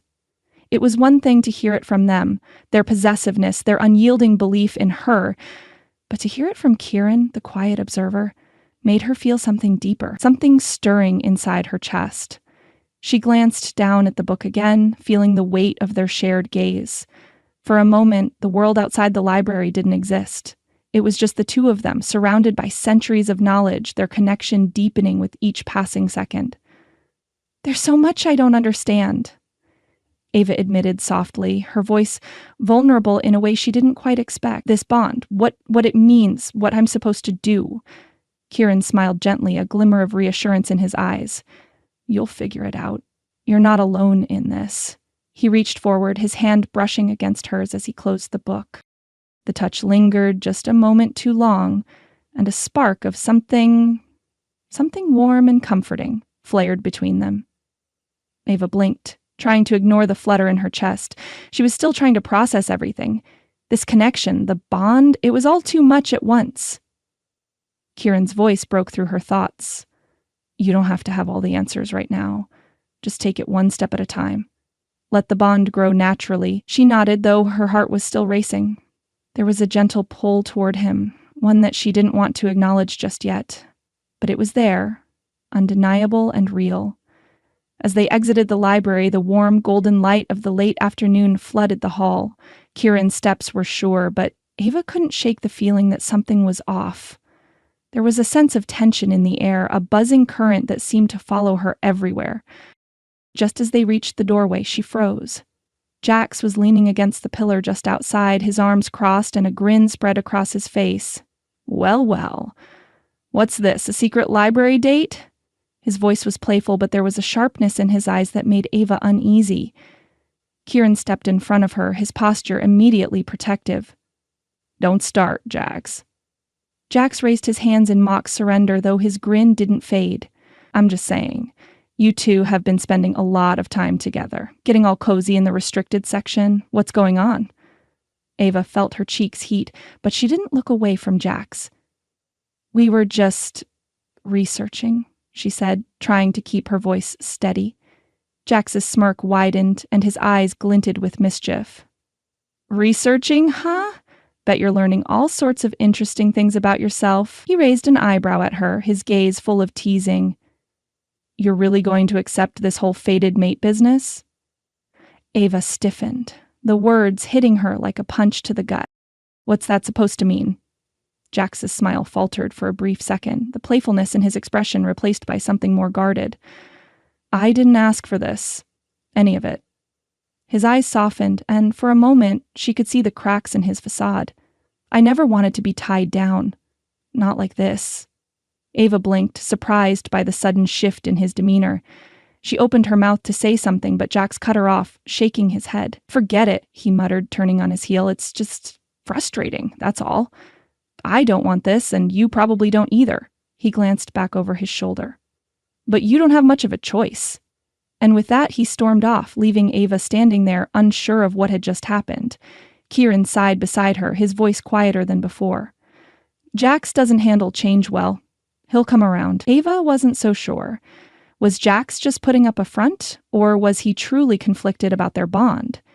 She couldn't ignore the twinge of uncertainty that lingered in her chest. That evening, Ava found herself wandering the campus again, her mind racing. The conversation with Jax had left her unsettled, and she couldn't stop thinking about what he had said. It was clear that he didn't want to be here, in this bond. But what about her? Did she really have a choice? As she rounded the corner of one of the quieter courtyards, she spotted Luke practicing alone, his movements fluid and precise. The serenity in his presence drew her in, and she found herself walking toward him without thinking. He noticed her immediately, his expression softening as she approached. "You're still up?" His voice was gentle, but there was a warmth to it that made her feel safe. "I couldn't sleep," she admitted, her voice quieter than usual. "Too many thoughts." Luke set down his practice staff, his gaze never leaving her face. "I understand," he said, his tone sincere. "It's a lot to take in. But you're not alone, Ava." Her heart skipped a beat at his words. He always seemed to know exactly what to say, as though he could read her thoughts. She opened her mouth to respond, but before she could, Luke stepped closer, his large hand brushing against her hair to push a stray lock behind her ear. The simple touch sent a shock of warmth through her, the closeness of his presence making her heart race. She froze, caught in the moment. "Luke." She breathed his name, the softness of it like a prayer on her lips. "I'll protect you," he said, his voice a low promise. "No matter what happens, I'll be here. You won't have to face this alone." Her chest tightened at his words, something deep inside her pulling toward him. His gaze softened, but just as she thought he might lean in closer, a shadow shifted in the corner of her vision. She looked up sharply. Someone was watching them. A figure stood just outside the courtyard, their form barely visible in the fading light. Before Ava could react, the figure vanished into the shadows, disappearing into the night. "Did you see that?" Ava whispered, her heart pounding. Luke's gaze hardened, his protective instincts immediately flaring. "I saw. Stay close." Ava nodded, suddenly feeling the weight of the night settle over them both. What had that person been doing? And why had they been watching her? The shadows were deepening, but Ava couldn't shake the feeling that someone, was watching her from the darkness. The air was alive with excitement as the Moonlight Festival unfolded across the Wolfburn campus. The grounds were filled with students, their laughter and chatter mixing with the sweet scent of caramel apples and baked goods.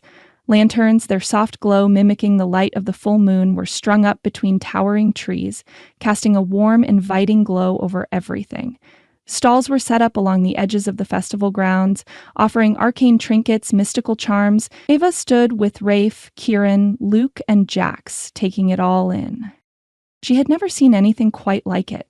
Wolf-shaped cookies, booths with enchanted knickknacks, booths with games that seemed to defy physics, and even an obstacle course set up for the more competitive students. "Let's try that," Jax said, pointing toward the obstacle course, a grin spreading across his face. "I'm going to show you all how it's done." Ava glanced at him, skeptical. "That's what you always say." "I'm serious this time," Jax said with a wink. "Watch and learn." Before anyone could say another word, he was off, shifting into a wolf halfway through his sprint. The sound of his paws hitting the ground was loud, but his speed was even louder. The crowd cheered as Jax tackled the course, flipping over hurdles, ducking beneath swings, and weaving through a maze of obstacles in half the time it would have taken most students. Ava laughed, shaking her head as she watched him show off. "Yeah, okay, he's got some skills." "I told you he'd be good," Luke said, his voice deep and calm, like everything was right in the world. He glanced over at Ava. But don't let him have all the fun. You should give it a go. Ava hesitated. I'm not sure this is my thing. You're not here to be a spectator, Ava, Kieran said, his eyes twinkling with mischief. He nudged her gently with his elbow. Come on, show us what you're made of. Rafe, standing quietly beside her, remained stoic, though there was a soft glint of something akin to pride when he glanced at her. We're in this together, he said simply. Ava's heart skipped a beat at the easy assurance in his voice. She still wasn't sure about all of this, them, the bond, or even her place at Wolfburn, but she couldn't ignore the pull she felt toward them. The quiet support in Rafe's words made her want to try. Fine, she said, rolling her shoulders and setting her jaw. Let's do this. The obstacle course turned out to be both harder and easier than she'd expected. She didn't have the agility of Jax or the power of a werewolf, but she was determined. When she tripped on the first hurdle and fell flat on her face, the crowd erupted in laughter, but Ava just grinned and scrambled back to her feet, much to the amusement of her mates. Don't laugh too much, Jax teased from the sidelines. I'm still the star here. I'm still getting through this, Ava called back, picking herself up again. It wasn't graceful, but it was perseverance, and she had that in spades. Rafe's eyes softened as he watched her, a rare smile tugging at the corner of his lips. That's the spirit. By the time she reached the end of the course, she was panting, covered in grass stains, but she was also laughing, and the applause she received from the students was more than just polite. It felt earned. Well done, Ava, Kieran said, his voice unexpectedly warm. There was a hint of pride there that she hadn't expected. You did better than I thought you would. Hey, don't go giving her all the credit, Jack said with a grin. I still killed it, but good job anyway. Ava rolled her eyes but smiled. Thanks, Jax. And maybe next time you can let me win. I'll let you think that, Jax teased, but we all know who the real champion is. The festival's energy shifted as the main event began. A tug-of-war competition, where alpha heirs demonstrated their strength and coordination in front of the crowd. Ava had no idea that this event would be open to her, the only human in the pack. But when the instructor called for participants, her four mates immediately surrounded her, their presence a solid, unwavering wall. You're up, Ava, Jack said, a grin still plastered on his face. No, I'm not, Ava said, eyes widening. I'm not doing that. I can barely keep up with an obstacle course, and now you want me to join you in a tug of war? You don't have a choice, Kieran said gently, his voice so smooth it was almost a purr. You're one of us, remember? Rafe's gaze never left hers, his voice firm but warm. It's about unity, Ava. We work together. We can do this. Ava hesitated. This wasn't something she was used to. Sure, she had her own strengths, but none of them were physical. Her fingers curled tightly around the rope, feeling the power of the other alphas pressing into her. As the signal to start sounded, the crowd went silent, and the force of the tug-of-war was immediate. The other team, a group of alphas from a rival pack, was clearly well prepared and far more experienced than Ava. She pulled, her arms straining, but it wasn't enough. She stumbled, trying to regain her balance as the others pulled with ease, but then she felt it. The heat of their bodies behind her, the overwhelming strength of their bond, the quiet assurance of four pairs of eyes watching her. We're in this together, Luke said softly, his hand at her back, steadying her. Jax's voice rang out next, teasing but supportive. Don't get shy now, Ava. You can do it. Ava's determination flared. She wasn't going to let them down. Not now. She planted her feet and pulled with everything she had. Slowly, bit by bit, the rope began to shift in their direction. The crowd started cheering as the balance of power began to tip. Together, with Rafe's quiet focus, Kieran's calm support, Luke's strength, and Jax's flair, they won. The crowd erupted in cheers, and Ava let out a triumphant laugh, her chest heaving. Jax gave her a wink. See, I told you we make a good team. After the tug-of-war, the mood lightened, but Ava could feel the tension in the air. As they walked through the festival, the four of them together, her mind kept circling back to the conversation with Jax earlier. Was he really okay with this? Or was this bond just a burden he hadn't figured out how to escape? Her thoughts were interrupted when a loud voice broke through the festivities. "You don't belong here!" Ava froze, her blood running cold at the sound of the insult. She turned to see Isla, a tall, sharp-eyed werewolf, glaring at her with open disdain. Her packmates flanked her, the tension between the two groups palpable. Ava's breath hitched, but she refused to let fear control her. "What did you say?" Isla sneered. "Humans don't belong at Wolfburn, especially not as fated Omegas." Ava felt her heart slam in her chest, but before she could respond, Rafe moved in front of her, his gaze hard. "Enough." His voice was low, but there was no mistaking the authority in it. Isla's eyes narrowed, but she didn't push further. She just shot Ava one last venomous look before she turned on her heel, walking off with her packmates. Ava stood there, her breath coming a little too fast, her hands clenched at her sides. She felt a mixture of anger and hurt, but before she could speak, Luke's voice was soft at her side. "You're not alone in this. They'll see that," he said, his hand brushing hers for just a second. Ava nodded, her chest tight. "I won't let them intimidate me." Later, as the sun began to set, the 5 of them found a quiet corner near the bonfire, their laughter filling the air as they shared ice cream sundaes, teasing and joking with one another. The tension of the day slowly melted away, leaving behind something much warmer, the feeling of belonging. But even in the midst of the laughter, Ava couldn't shake the nagging feeling that everything was about to change. She couldn't quite place why, but deep down she knew. The full moon ritual was approaching, and with it, something was coming that would force them all to face what they'd been avoiding. Ava stared into the fire, her heart racing with anticipation and perhaps a little fear. Ava stood at the edge of the sacred clearing, the air cool against her skin, the scent of pine and earth thick in her nose. The trees around them were ancient, their trunks twisted and gnarled, the canopy above thick with leaves that allowed the moonlight to filter through in soft silver streams. It was beautiful, serene, and yet Ava couldn't shake the feeling that something was about to shift, something beyond her control. The full moon ritual. Everyone had been talking about it for days now, and the weight of it settled like a stone in her stomach. She was the fated Omega. The words kept echoing in her mind, but they didn't make sense. What did it mean to be an Omega? Was she really ready for whatever was coming? Around her, other students were gathered in ceremonial robes, the fabric glistening under the light of the full moon, their eyes filled with excitement, or perhaps, like Ava, uncertainty.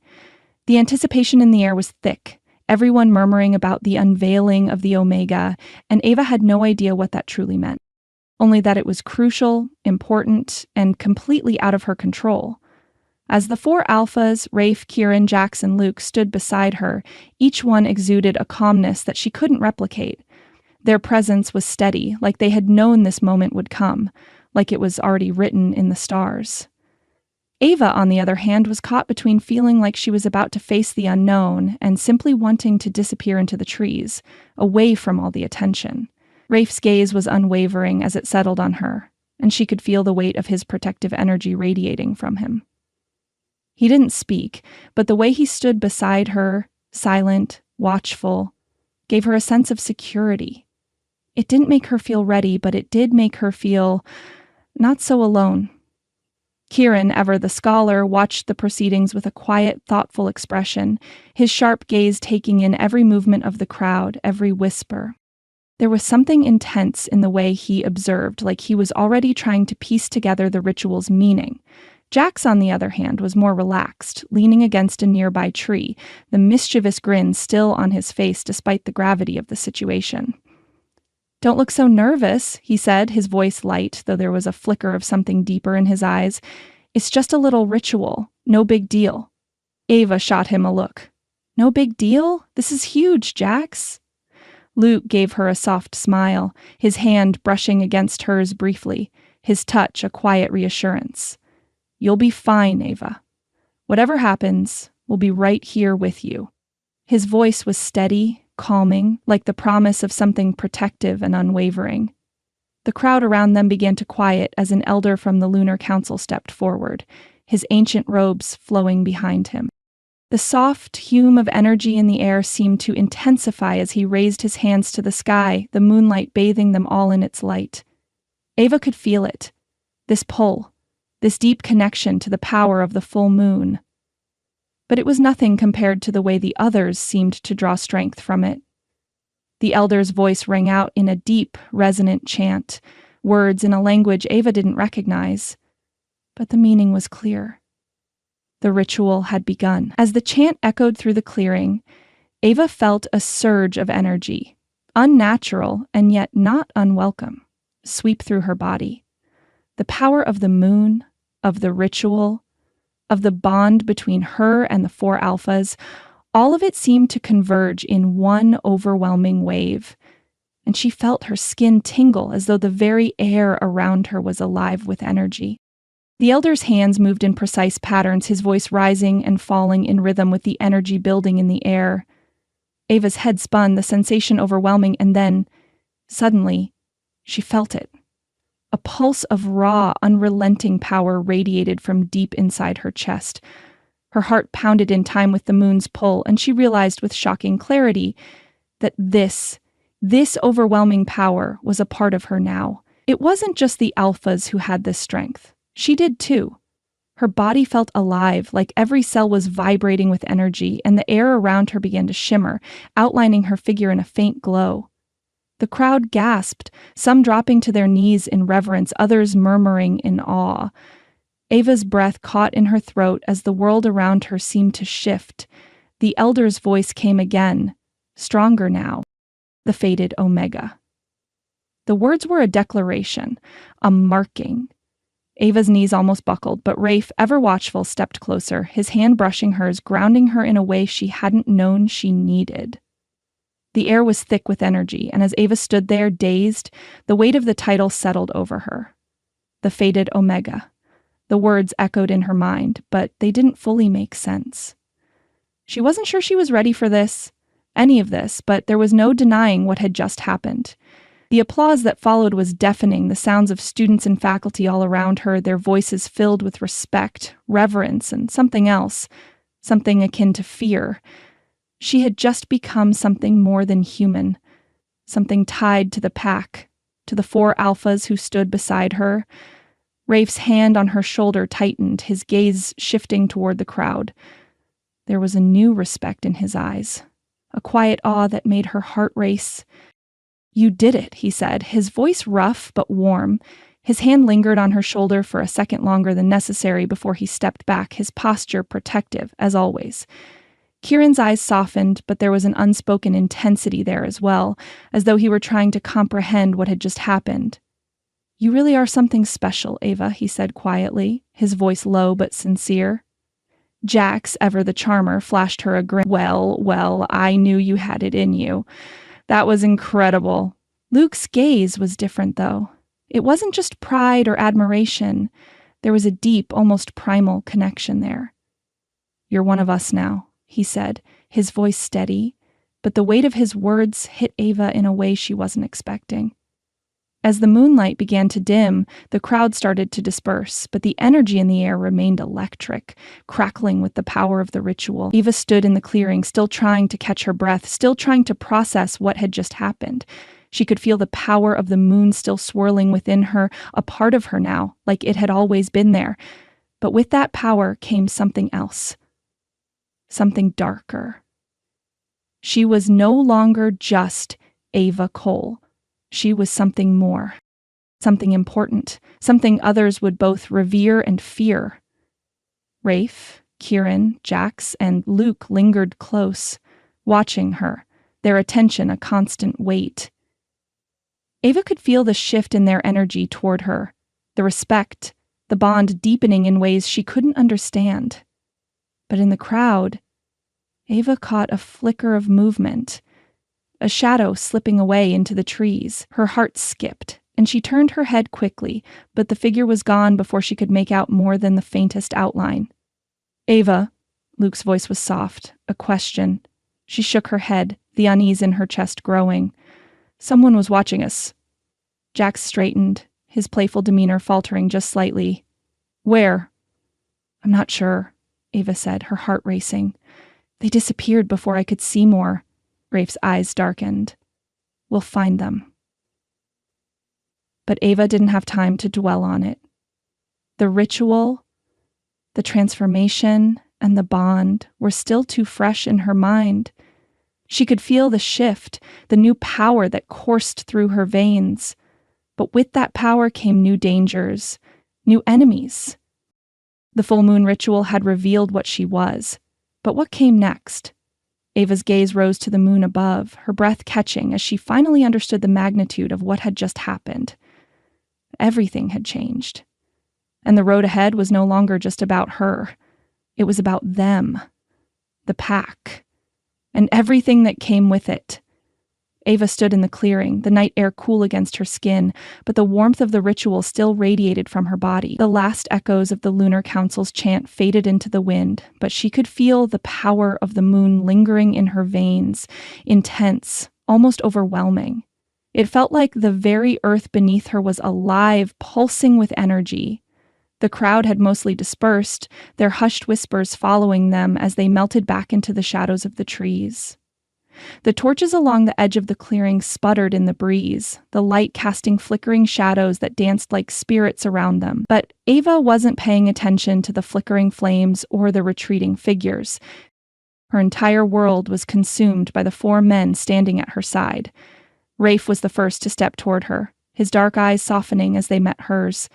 He hadn't said much during the ritual, but the way he watched her now, quiet and intense, made her feel like the weight of the world rested in his gaze. You did it, he said softly, voice thick with pride. There was something deeper there, though, a layer of awe and confusion that Ava could sense but couldn't quite understand. Kieran, ever the thinker, watched her with an inscrutable expression, his arms folded loosely across his chest. Incredible, he murmured, his voice almost distant, as though trying to process everything that had just happened. He wasn't staring at her in the way Rafe was. His gaze was almost analytical, as though he was studying the very essence of her transformation. Yeah, Jax piped in, grinning with that same cocky energy, but there was something different about his smile now. More genuine, less teasing. You definitely know how to make an entrance, don't you? Luke's gaze was steady, unwavering as it met hers.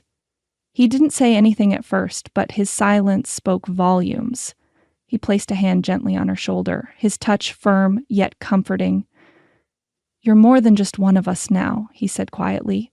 You're the center of it all. His voice was almost reverential, and the intensity of his words made her heart race. Ava stood there, still glowing faintly with the remnants of the Omega energy that had enveloped her during the ritual. Her mind felt foggy, overwhelmed by the magnitude of what had just happened. She wasn't sure how to process the transformation, the bond, the power that hummed beneath her skin. But the sight of the 4 of them, their steady presence, their unspoken understanding of what had just changed, was grounding. The Lunar Council approached then, their robes flowing in the breeze. The head elder, his eyes as ancient as the forest around them, placed a hand on Ava's shoulder, his gaze filled with respect. You have survived the ritual, young Omega, he said, his voice deep and resonant. The bond between you and the Alphas is now complete. You have proven yourself worthy. Ava swallowed, trying to steady the overwhelming emotions that swirled inside her. Worthy, she repeated softly, her voice hoarse. The elder nodded. It is not an easy path, but you are strong, and now you must understand. You will never again be alone. He paused, then added, his eyes gleaming with a cryptic knowledge. But know this, as the fated Omega, the envy of many will follow you. The glare of their jealousy will be ever present. Be vigilant.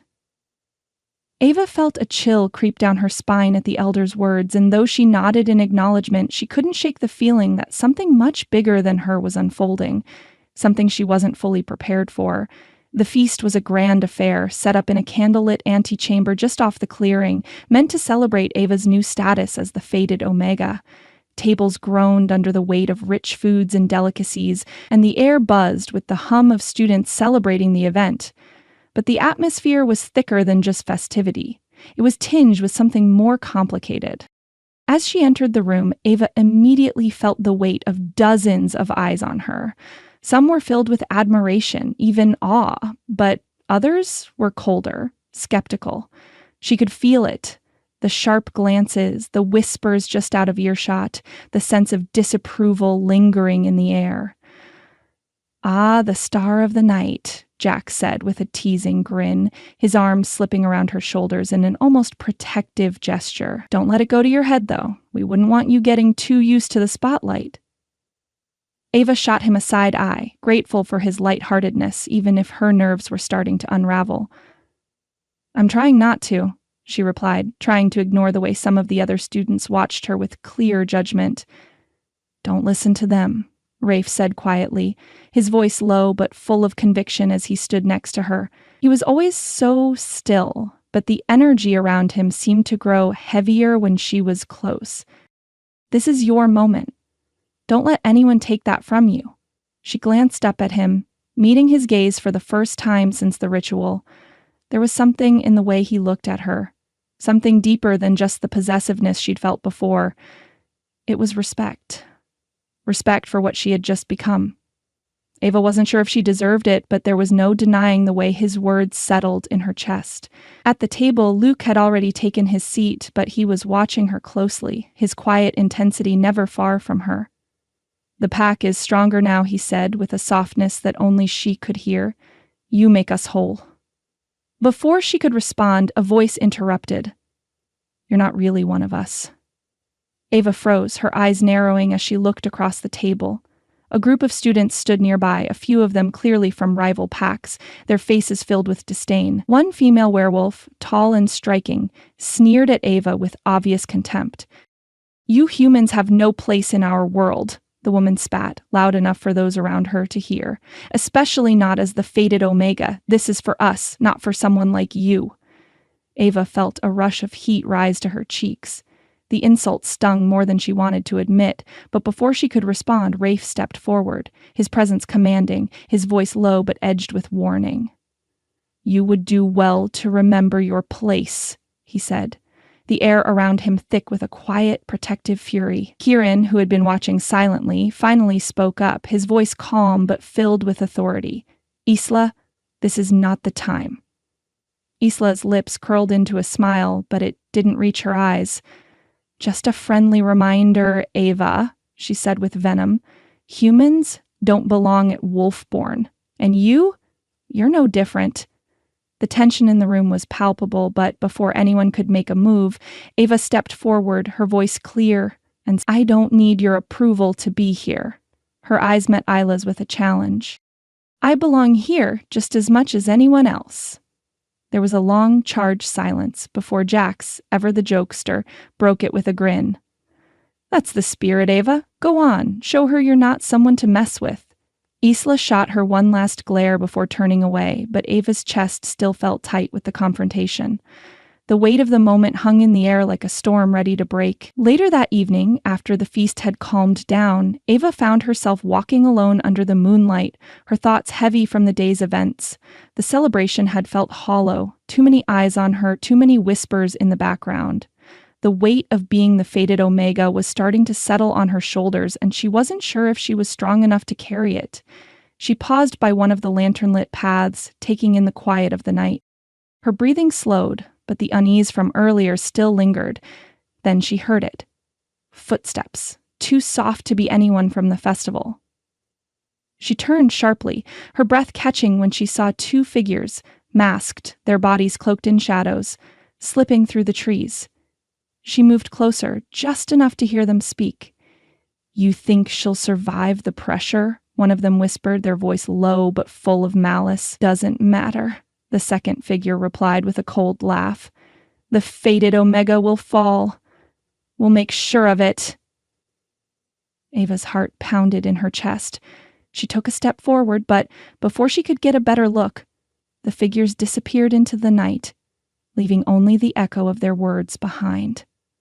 Her breath hitched. There was more at stake than she'd realized, and the danger wasn't just from rival packs. It was from within. The dining hall was alive with the clatter of trays and the buzz of quiet conversations, But there was a certain edge to the air this morning. Students were speaking in hushed tones, casting furtive glances in Ava's direction, whispering about things she wasn't quite sure she understood. The moment she entered, the weight of their gazes fell on her, like a storm cloud just waiting to break. "Did you hear a secret society is planning to take down the fated Omega? Yeah, but how? She's one of them now, isn't she? The Alphas are surrounding her." Ava's stomach twisted. The whispers were too loud, too pointed, and she could feel the pressure building. She sat down at the table with Rafe, Kieran, Jax, and Luke, trying to ignore the murmurs that echoed around them. The tension in the air was thick, and she could feel it more than she could hear it. Like everyone was waiting for something, and that something would probably be her downfall. Jax leaned back in his seat, a playful smirk on his face despite the heaviness of the conversation. "So here's the plan," he said, his tone light but with an edge of seriousness. "We go straight to the source and tear down this secret society, yeah?" Rafe, who had been silent until now, clenched his jaw, his eyes flashing with a protective fire. "No," he growled, his voice low but full of conviction. "We confront them head on, show them we're not afraid. I'm done waiting around while they plot behind our backs." Kieran, ever the strategist, shook his head, his expression thoughtful. "Confrontation will only escalate things, Rafe. We need to be more subtle, form alliances with other powerful families, create a united front. It's the only way to make sure we don't isolate ourselves further." "Politics," Jax scoffed, pushing a bite of food into his mouth. "I'm not interested in shaking hands and making nice with anyone. This isn't about playing nice. It's about showing them that we're not to be messed with." Luke, who had been quietly observing, finally spoke, his voice steady and calm. "Enough, both of you," he said softly, but there was a quiet authority in his tone that made the others pause. "Arguing won't solve anything. Ava's already under enough pressure. We need to stay focused, and we need to do this together. That means listening to each other, even if we don't agree." Ava felt the weight of their arguments settle around her like a heavy cloak. She had never asked for this leadership role, never wanted it, but here she was, caught in the middle of 4 alpha heirs, each of them pulling in a different direction, each of them demanding something from her. They weren't just fighting for her safety anymore, they were fighting for control. "I didn't ask for this," she muttered, her voice barely above a whisper, but the words were enough to quiet the table. She could feel their eyes on her, softening, as if they had forgotten she was standing at the center of all their plans. "We're doing this for you, Ava," Rafe said quietly, his eyes softening as he reached across the table and brushed his fingers against hers. "We'll protect you no matter what. But we need to figure out the best way to do that." Ava nodded, but the uncertainty still lingered in her chest. It wasn't just about protecting herself anymore, it was about protecting them too. The weight of being the fated Omega felt like it was crushing her from the inside out. The Lunar Council's call for a special meeting sent a ripple of unease through the group. Ava could feel the tension in the air as they made their way to the council's chambers, the weight of their collective gaze pressing down on her. The high-ranking elders awaited them in the grand hall, their presence a reminder of the centuries of power that governed Wolfburn. As they entered the room, Ava could feel the shift in the atmosphere. The council, ancient and composed, watched them with a mixture of approval and apprehension. "You've done well, fated Omega," the head elder said, his voice deep and full of authority. "You have proven yourself, but the threat is far from over." Ava's heart skipped in her chest. "What threat?" she asked, her voice trembling with the uncertainty that still swirled inside her. "There are forces at play here that want to undermine your position," the elder continued. "The secret society that has been plotting against you will stop at nothing to dethrone you, and if they succeed, it will destabilize not only your bond with the Alphas, but the entire structure of Wolfburn." Ava felt her knees go weak. "What do you mean, destabilize?" "The fated Omega is the heart of the pack," the elder explained. "If the Omega falls, so does the pack. The entire werewolf line could fracture, causing chaos that no one will survive." Ava's mind spun with the weight of the revelation. She wasn't just fighting for her own survival anymore. She was fighting for the future of everything she had come to care about. Them, the pack, Wolfburn itself. "The pressure on you will grow," the elder said, his eyes narrowing. "You must unify the pack. You must show them you are worthy of the title, or everything will unravel." Ava nodded, though her stomach was tied in knots. This wasn't just about her anymore. It was about the men she had come to care for, about the world they inhabited. She wasn't sure she could carry this burden, but there was no turning back now. The training courtyard felt different now. The energy was heavier, charged with the weight of the council's warning. The 4 alphas stood together, the tension palpable as they prepared for their combined defense training. Ava wasn't sure what to expect, but she had a sinking feeling in her gut that the cracks in their bond were starting to show. Rafe, ever the dominant alpha, moved first, his posture commanding as he circled Ava. "Stay close," he muttered, his gaze intense. "We'll protect you." Ava nodded, trying to keep up, but the moment the sparring began, she felt a ripple of tension sweep through the group. Rafe's dominance was undeniable, but Jax was still stubborn, refusing to follow the same strategy. Karen's precision clashed with Luke's instinctual protectiveness, and Ava found herself caught in the middle of their disunity. Jax, grinning as always, ignored Rafe's orders and charged forward, pushing past Ava and throwing himself into the fray with reckless abandon. "Come on, what's the point of rules?" he called out, his voice full of mischief. Ava flinched, trying to keep her balance as the others scrambled to keep up with the chaos Jax had thrown them into. "This isn't a game," Rafe growled, his frustration clear. Ava took a step forward, trying to mediate, but it was too much. The constant tension, the shifting roles of power, the weight of expectations, it was overwhelming. "Enough," she shouted, raising her hands, but her voice barely cut through the storm that was brewing between them.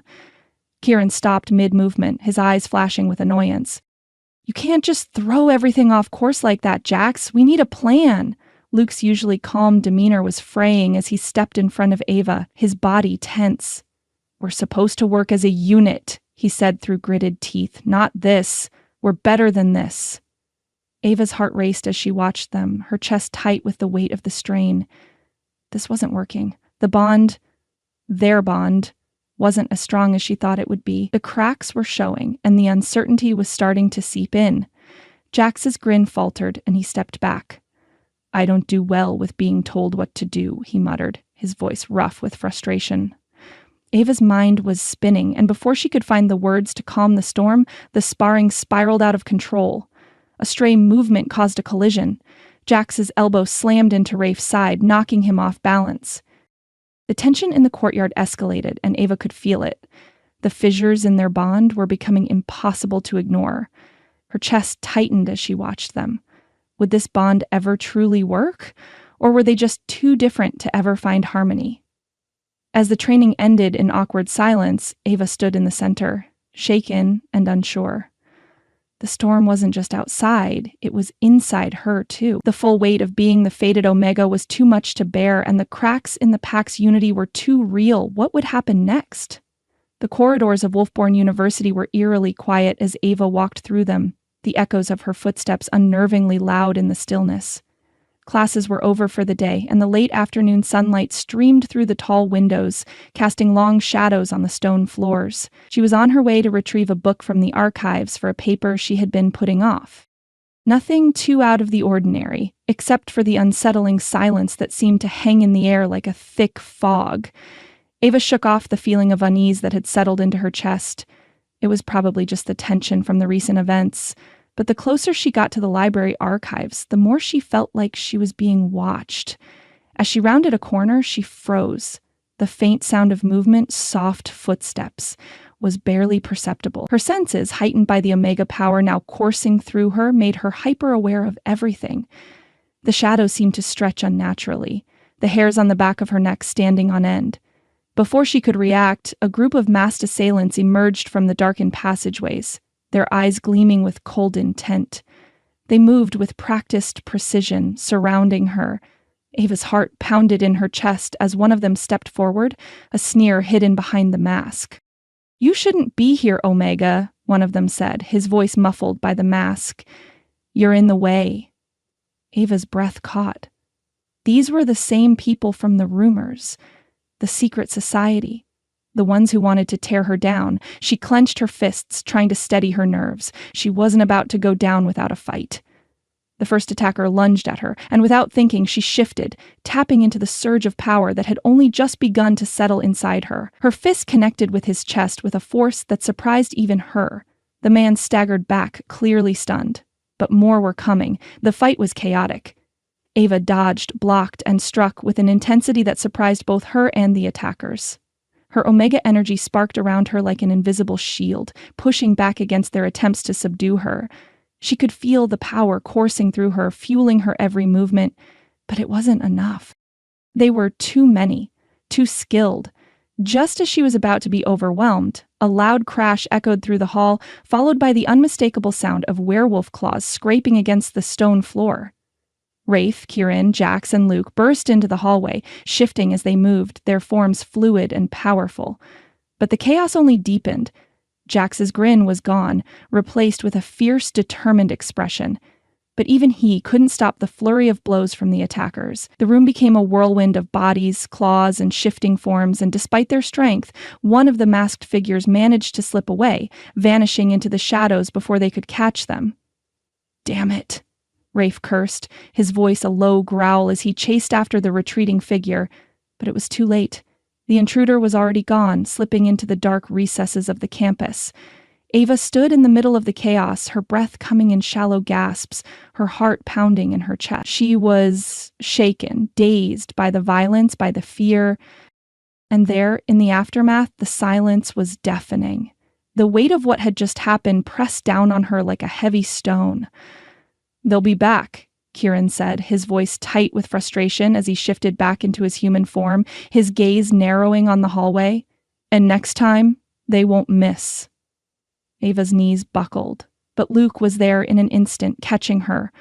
"You're okay," he said, his voice low and soothing, but there was a hard edge to his tone. "We'll make sure of it." But even as she nodded, she couldn't shake the feeling that this was only the beginning. Her chest felt tight with the weight of what had just happened and what was still to come. Later, Ava sat in the campus infirmary, her bruises and scratches tender to the touch. The pain was nothing compared to the chaos that had unfolded.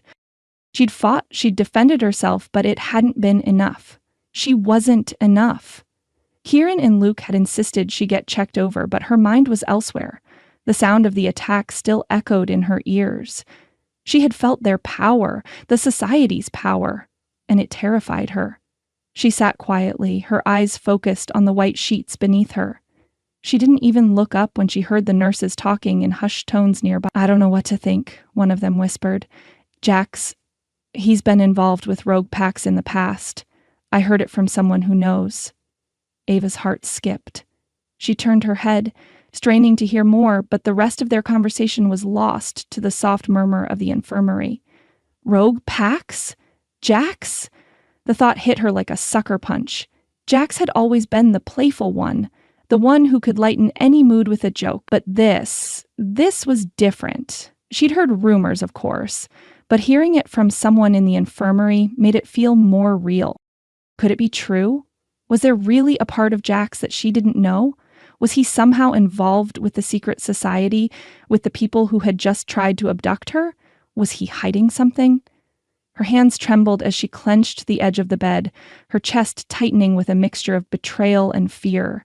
She couldn't afford to let her emotions rule her now, not when everything was on the line. But the idea that even her mates might not be who they seemed made her doubt everything. She couldn't shake the feeling that something was horribly wrong, that maybe, just maybe, she couldn't trust them the way she thought she could. As the night wore on, Ava couldn't shake the gnawing unease that had settled in her gut. The attack, the betrayal, the uncertainty about the true loyalty of the men she had come to care for. It was all too much. For the first time, the weight of being the fated Omega felt like a burden she couldn't carry. The thought of leaving crossed her mind, but she couldn't act on it. Wolfburn was the only place she had.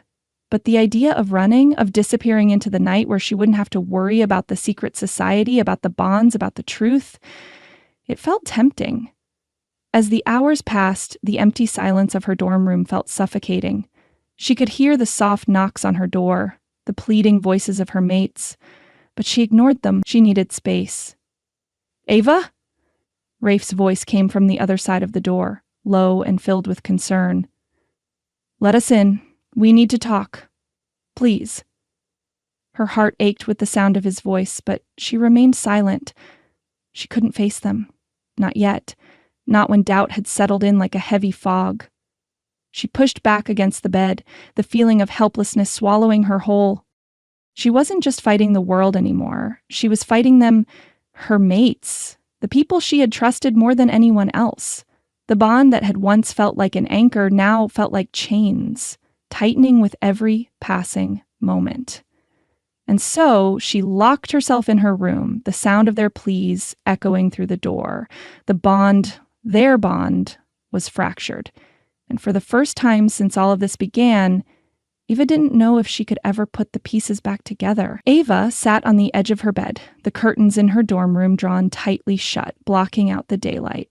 The atmosphere felt stifling, the air thick with the weight of her thoughts. Her eyes were fixed on the wall ahead of her, but her mind was miles away, replaying every single moment of the past few days. The ambush in the hall, the masked figures, the secret society who tried to take her, and the way her mates had arrived, too late to stop the damage. But it wasn't just the attack that haunted her. It was the way things had felt afterwards, the unspoken tension, the looks of confusion and doubt, the whispers that circled her, always just out of earshot but never far from her mind. She could still hear their voices, the words from the nurses, from the students, from her own thoughts. Is she really one of them? Does she even belong here? Her fingers tightened into fists, the frustration welling up inside her, making her chest tighten. The weight of being the fated Omega was suffocating. The expectations, the pressure, the constant questioning of whether she even belonged here at all. She was still trying to figure out what the bond meant, what it was supposed to feel like. And in the meantime, she felt completely lost. Am I even meant to be here? The thought came unbidden, but it lodged itself deep in her chest, burrowing like a seed of doubt. Maybe she wasn't supposed to have the power of an Omega.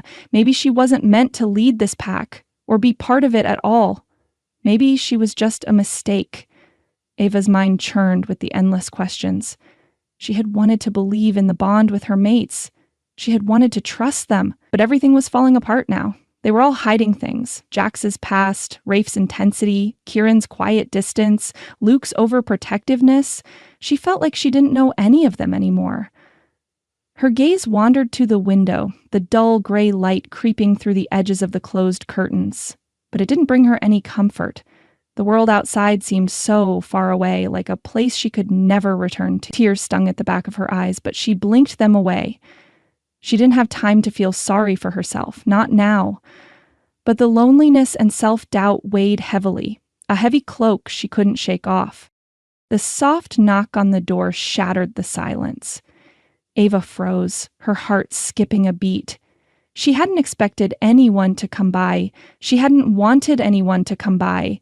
The last thing she wanted was to face anyone right now. The knock came again, more insistent this time. With a reluctant sigh, Ava pushed herself off the bed and moved toward the door, half hoping it would be someone else. But when she opened it, standing there in the hallway was Professor Greyfeather, a tall, older woman with silver streaks in her dark hair wearing a cloak of deep green. Her eyes, sharp yet kind, regarded Ava with an almost knowing gaze. Ava blinked in surprise. "Professor Greyfeather, what are you—" Before she could finish, the professor held up a hand, cutting her off gently. "I know you're going through a difficult time, Ava," she said, her voice calm yet filled with an air of understanding. "But I come with something important." She extended her hand, offering a letter sealed with an intricate wax insignia. Ava's eyes widened as she took it, her fingers brushing against the parchment. The handwriting on the envelope was unfamiliar, but elegant. "What is this?" Ava asked, her voice laced with curiosity and suspicion. "It's a letter from your grandmother," Greyfeather said, her eyes softening with what seemed like sympathy. "It's time you knew the truth about your lineage." Ava's breath caught in her throat. Her grandmother? She hadn't seen her in years, not since she passed. Her grandmother had always been a mystery, full of old stories about werewolf bloodlines and ancient rituals. Ava had never understood most of it, thinking it was just her grandmother's eccentricities. But now it felt like this letter was about to change everything. Ava quickly tore open the seal and unfolded the paper. The words inside were neat, but hurried, as if written in a last attempt to pass on something vital. Ava, my dearest child, I know you have always felt out of place, as if you didn't belong among your pack, but know this. You carry the blood of an ancient Omega line. Your power is within you, waiting to emerge. It is not a mistake that you are the fated Omega. Your birthright, your legacy has been passed down through generations. I ask you, Ava, to trust in your power. And trust in those who are drawn to you, even when you don't understand them. They are your pack, they are your family, and they will help guide you toward your true destiny. Ava's fingers shook as she read the last few lines again. She could barely breathe as the weight of her grandmother's words sank in. Your legacy? Your power is within you? Her mind spun with the implications of what she had just read. The Omega gene was in her bloodline. It had always been there, dormant. She hadn't imagined it. This wasn't a mistake. Ava looked up at Professor Greyfeather, her voice trembling. This is real? This is who I am? Greyfeather nodded, a knowing smile pulling at her lips. It is. And now you must embrace it. It's time to stop doubting yourself, Ava. You are not weak, and you are not alone. The weight that had been pressing on Ava's chest seemed to lighten just a little. She still didn't know how everything would play out, but for the first time in days, she felt a spark of something within her. Something stronger than fear. Ava paced the small confines of her dorm room, the letter clutched tightly in her hands. It was almost too much to take in, but there was one thing that stood out more than anything else. Her grandmother's final wish. Trust in your power and in those who are drawn to you. Could she trust the men who had become so much a part of her life? Could she trust them? She thought of Rafe's quiet strength, Kieran's careful calculations, Jack's irrepressible charm, and Luke's protective nature. At times she had doubted them, doubted that they were fully honest with her, doubted whether they were truly what they seemed. But now, with her grandmother's words fresh in her mind, Ava felt a stirring deep within her. She had been drawn to them for a reason. They were her pack, her family. And maybe, just maybe, they were the ones who could help her embrace her destiny. With a determined breath, Ava pushed open the door to her dorm and stepped outside. The cool night air hit her face, and she inhaled deeply, the scent of the forest and the moonlit sky filling her lungs. She wasn't going to run anymore. As she walked down the hall, her mind buzzed with the possibilities. There was so much left to uncover about herself, about the pack, about the hidden truths within Wolfburn. But for the first time in a long while, she felt like she was on the right path. Her bond with her mates wasn't just about power. It was about trust. And maybe, just maybe, she had been misjudging them. Maybe they weren't the ones she needed to doubt. When she reached the courtyard where the 4 alphas were waiting for her, she stopped for a moment, steeling herself. They looked up as she approached, and the worry that had shadowed their eyes for days seemed to shift slightly as she met their gazes. She wasn't sure where this would go, but she knew one thing. She wasn't backing down anymore. The bond was fractured, but it wasn't beyond repair. Not yet. I'm ready to talk, she said, her voice steady, though her heart raced with anticipation. Rafe, Kieran, Jax, and Luce stood up, their expressions a mixture of relief and concern. As they stepped closer, Ava met their gazes one by one, feeling something shift deep inside her. This was just the beginning, but for the first time, she felt like she had a chance. The truth was just ahead, and she was ready to face it, no matter what. The secluded grove on the outskirts of campus was the perfect place for their meeting. Hidden from prying eyes, surrounded by towering trees whose ancient branches created a natural canopy. The air was thick with the scent of earth and pine, the quiet only broken by the occasional rustle of leaves. Ava stood in the center, her gaze fixed on the 4 men who had been her companions, her protectors, and at times, her greatest sources of confusion. She had finally reached the point where silence wasn't an option. The weight of the secrets, the tension that had been building for weeks, had reached a breaking point. She needed answers. They needed answers. "Let's talk," she said, her voice steady but firm. There was no room for hesitation now. The future of the pack depended on it. The 4 men stood before her, each of them wary but also expectant. It was time for the truth, and Ava wasn't going to let any of them dodge it.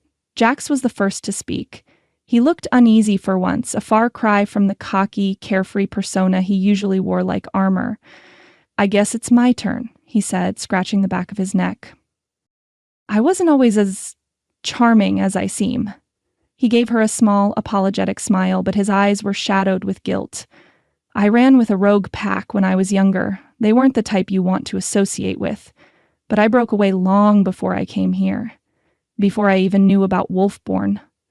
I never intended for any of that to follow me here." Ava could feel the weight of his words, and though she had suspicions, hearing him admit it made her heart ache. She didn't know why, but the way Jack said it, the regret in his voice, softened the edges of her judgment. I never judged you for it," Ava replied, her tone reassuring, even though she couldn't quite shake the unease. "You're here now, Jax. That's what matters." He nodded, his usual grin returning, though it was tinged with something deeper this time. Guilt, yes, but also a bit of relief. Rafe stepped forward, his expression more serious than she had ever seen it. He was never one to shy away from his emotions, but today, he looked torn. Like the weight of something heavy was about to be lifted and he was bracing for the impact. "There's more you need to know," Rafe said quietly, his voice rough with emotion. "Before I joined Wolfburn, I was part of a pack. A different pack. I trusted someone I thought was family. I was wrong." His eyes locked on hers, and for the first time, Ava saw the vulnerability in his gaze. "They betrayed me, and that betrayal, it scarred me. It's why I'm overprotective. It's why I can't seem to stop hovering over you." Ava's heart ached at his words, at the raw pain in his eyes. She reached out and took his hand, her touch soft but strong. "You're not alone, Rafe. I don't need you to protect me from everything, but I understand why you do it. I won't ever think less of you for it." Rafe's hand tightened around hers, and for a moment it felt like they were the only 2 people in the world.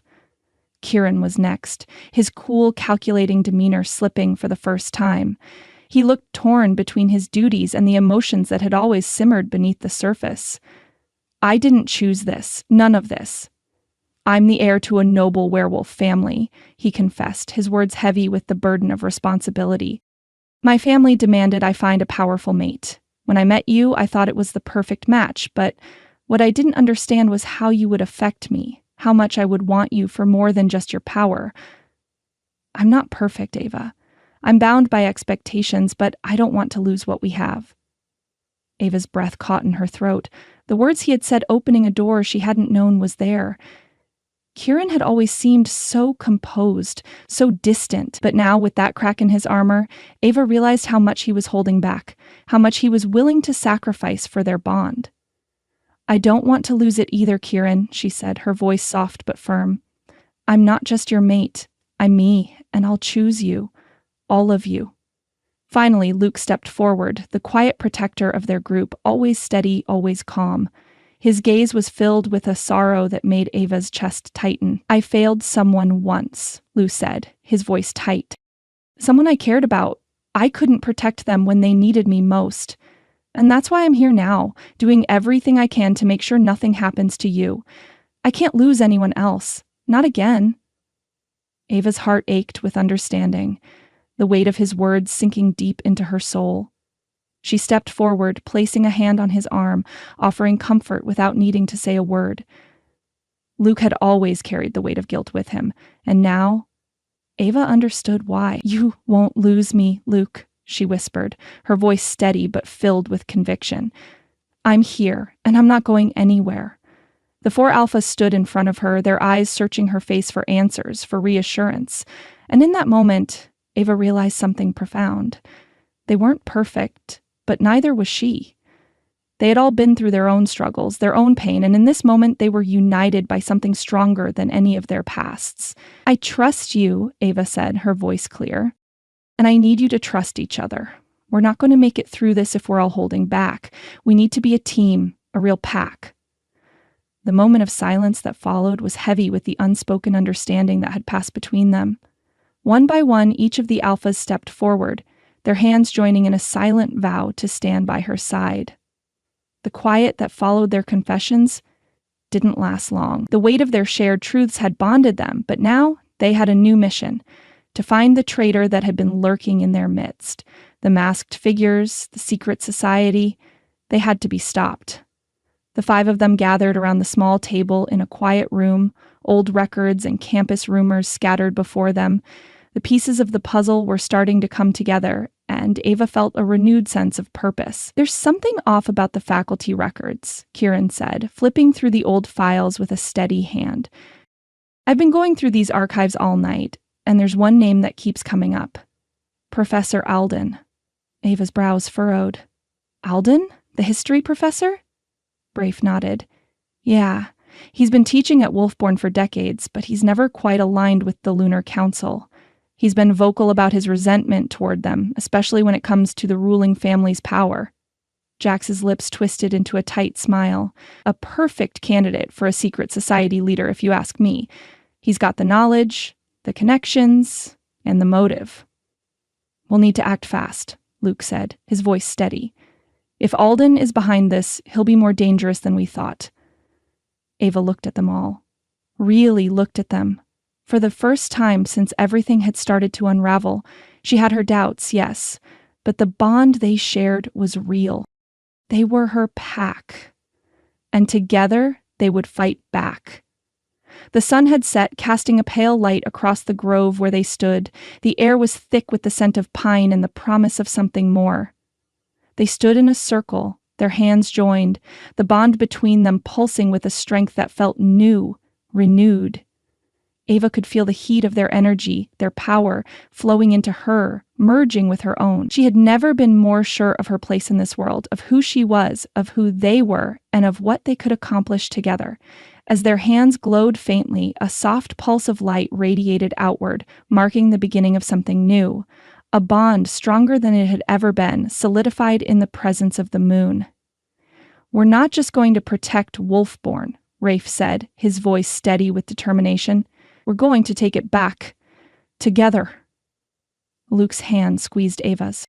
"We will protect this pack, and we will take down anyone who tries to tear it apart." Ava looked at each of them, the 4 alphas who had become so much more than just her mates. They were her partners, her family. She wasn't alone anymore. "We'll fight," Ava said, her voice resolute, "and we'll win." The group shared a final, quiet moment before they turned to face the challenges ahead. The road would be long, and the danger was far from over. But Ava knew one thing for certain. They were ready. Together, they would fight for their future. Under the glow of the full moon, the arches of Wolfburn's oldest courtyard seemed to pulse with ancient energy. The stone pillars that supported the open-air roof were lined with ivy, casting long, twisting shadows across the cobblestones. Ava stood at the center, flanked by her 4 alphas, their presence a steady force behind her. Tonight, they weren't just a pack. They were the last line of defense for Wolfburn University, and the weight of the task they faced pressed heavily on Ava's chest. "Do you think we have enough allies?" Ava asked, her voice tinged with uncertainty. Kieran glanced at her, his calm gaze never wavering. "We're not asking for everyone's loyalty, Ava. Just the ones who understand what's at stake." Rafe, his jaw tight with tension, added, "We need to make them see that this isn't just about you. The society threatens all of us. They won't stop until they get what they want." They had spent the evening quietly assembling support. Other packs, a few students loyal to the idea of the new fated Omega, and even some reluctant members of the Lunar Council who had begun to realize that if Ava fell, it would bring the whole system crashing down. At the far side of the courtyard, Luke turned to her, his eyes soft with a silent question. "We're ready. The others are waiting." Ava nodded, but a flicker of doubt still crept into her mind. Would they be enough? Could they really stand up to the society's twisted power? The old council members, the ones who stood against the idea of a half-blood Omega, had long held influence in the pack, but as Ava looked around, she could feel something stirring. unity. Each face she saw, each person who nodded in her direction, carried a spark of belief that hadn't been there before. The atmosphere shifted, the air growing heavier with the realization that they weren't just a collection of individuals anymore. They were a pack. A quiet murmur of agreement rippled through the crowd, and slowly, the nervousness began to fade. There was strength in numbers, and that strength was standing right in front of her. "We have them," Ava said quietly, her voice gaining resolve. "It's time to end this." The abandoned chapel sat at the edge of campus, its stone walls crumbling under the weight of time. Moss clung to the ancient structure, and a thick fog rolled in as if nature itself was recoiling from the dark energy that had settled over the place. Torches sputtered along the path, their light flickering in the dead of night, casting eerie shadows that seemed to pulse with anticipation. Ava stood with her mates and their allies, the tension in the air thick enough to taste. Jax cracked his knuckles, the familiar grin from earlier replaced with a fierce expression. "Ready to kick some ass?" "I've been ready," Rafe muttered, his voice low, almost primal. His eyes glinted with a dangerous promise. "Let's do this." The chapel's doors loomed ahead, cracked open just enough for them to slip through undetected. But inside, the secret society had already assembled, preparing their dark ritual. Ava could feel the pulse of their power, theirs and now hers, intertwining in the air like a storm on the brink of breaking. As they entered the chapel, Professor Alden stepped forward from the shadows. His expression was twisted with rage and something darker, something that Ava couldn't quite place. "I see you've brought the entire pack," Alden sneered, his voice filled with venom. "You think this will stop us? This is just the beginning." Ava's heart raced, her Omega power rising in response to his words. "You'll never get away with it," she declared, her voice cutting through the tension in the room. Alden's eyes narrowed and he raised his hands in a twisted, mocking gesture.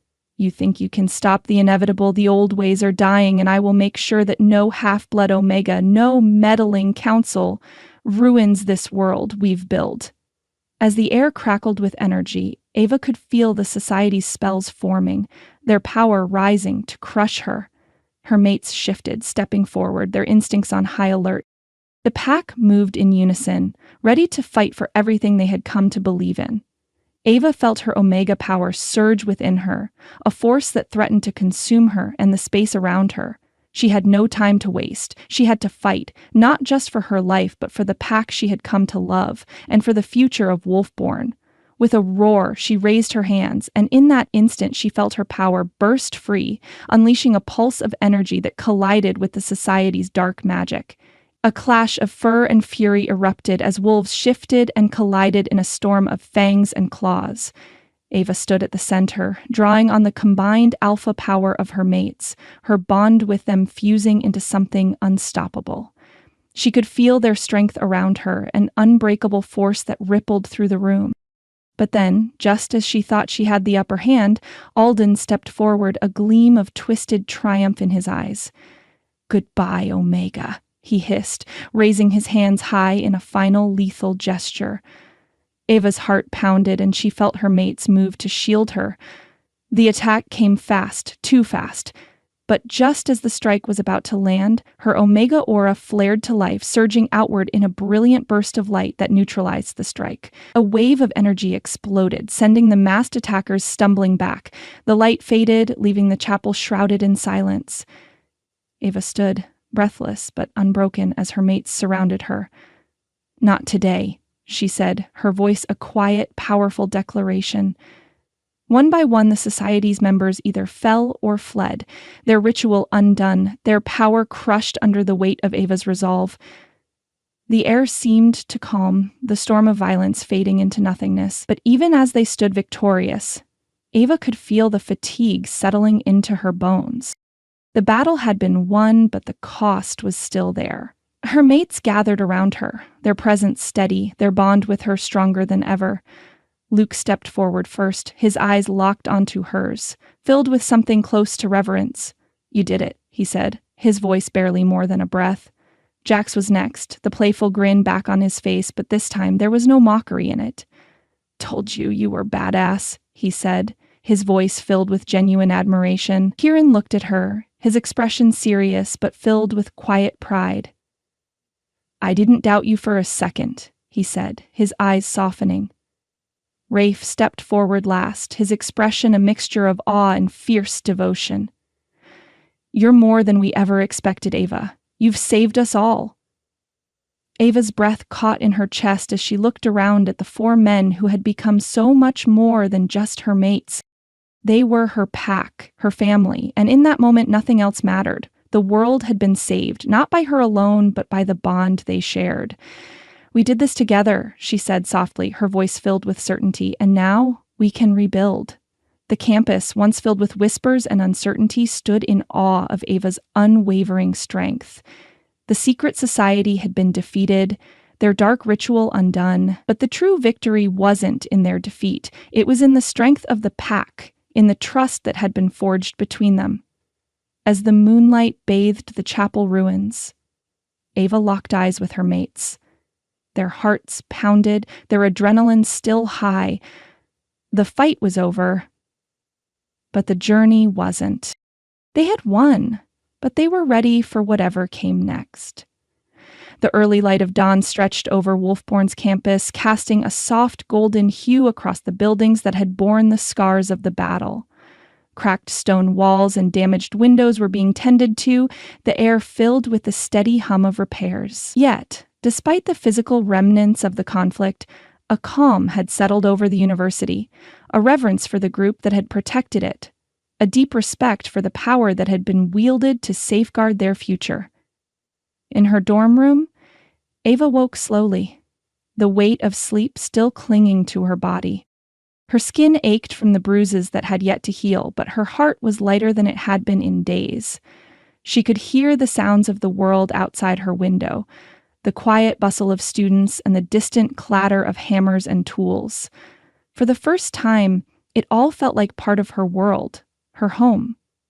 She glanced around the room, her gaze resting on the familiar, but now comforting surroundings. It had been so easy to feel out of place here before, as if she didn't belong. But now, as she let her fingers trace the edge of the desk, she realized she no longer felt like an outsider.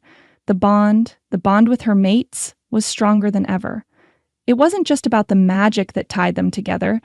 It was the quiet understanding, the way their presence was woven into the fabric of her life. She could feel Rafe's steady, protective energy, Kieran's quiet resolve, Jax's playful confidence, and Luke's fierce loyalty. Even in sleep, they were there, their thoughts and emotions intertwined with hers. Her heart fluttered in her chest as the connection deepened, the invisible thread that pulled them together pulsing with warmth. With a soft sigh, Ava slipped out of bed, still feeling the weight of the night's battle in her limbs, but also something else, something stronger.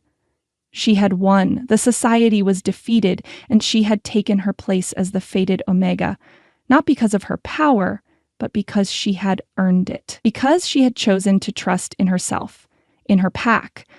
As she looked at the window, the light spilling in, Ava realized that this feeling of being home was something she had never truly experienced until now. Wolfburn was no longer just a place she had stumbled into. It was where she had found her purpose. It was where she belonged.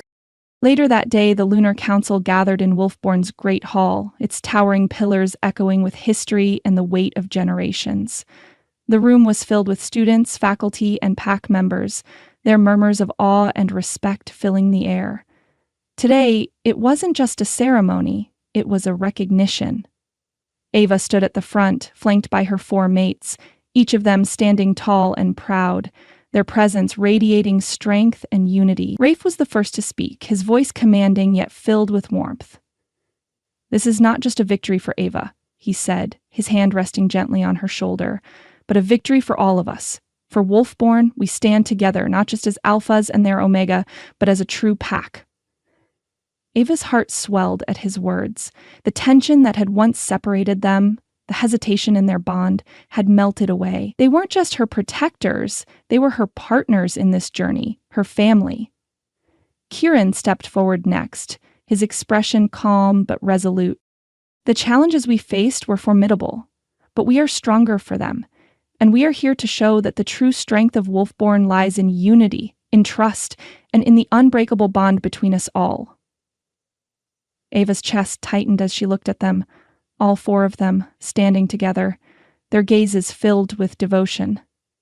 They had come so far from the uncertainty of their first meeting, and now they were solid, unyielding. Dax, always the Joker, stepped up with his usual grin, but there was something more serious in his eyes now, something genuine. I never thought I'd say this, but I'm proud of all of us, and especially of you, Ava. His voice softened. You're not just the Omega. You're the heart of this pack. Luke, the ever-watchful protector, finished their speech with a quiet, steadfast declaration. We owe everything to you. Your courage, your strength, it's what brought us all together. Today, we honor you for everything you've done for us. The room erupted in applause, but Ava hardly heard it. She was too focused on the overwhelming sense of love and pride that radiated from her mates. For the first time, she felt like she truly deserved their respect. The Lunar Council stepped forward to present her with the official recognition. The words were ceremonial, but they held weight. Ava Cole, fated Omega of Wolfburn.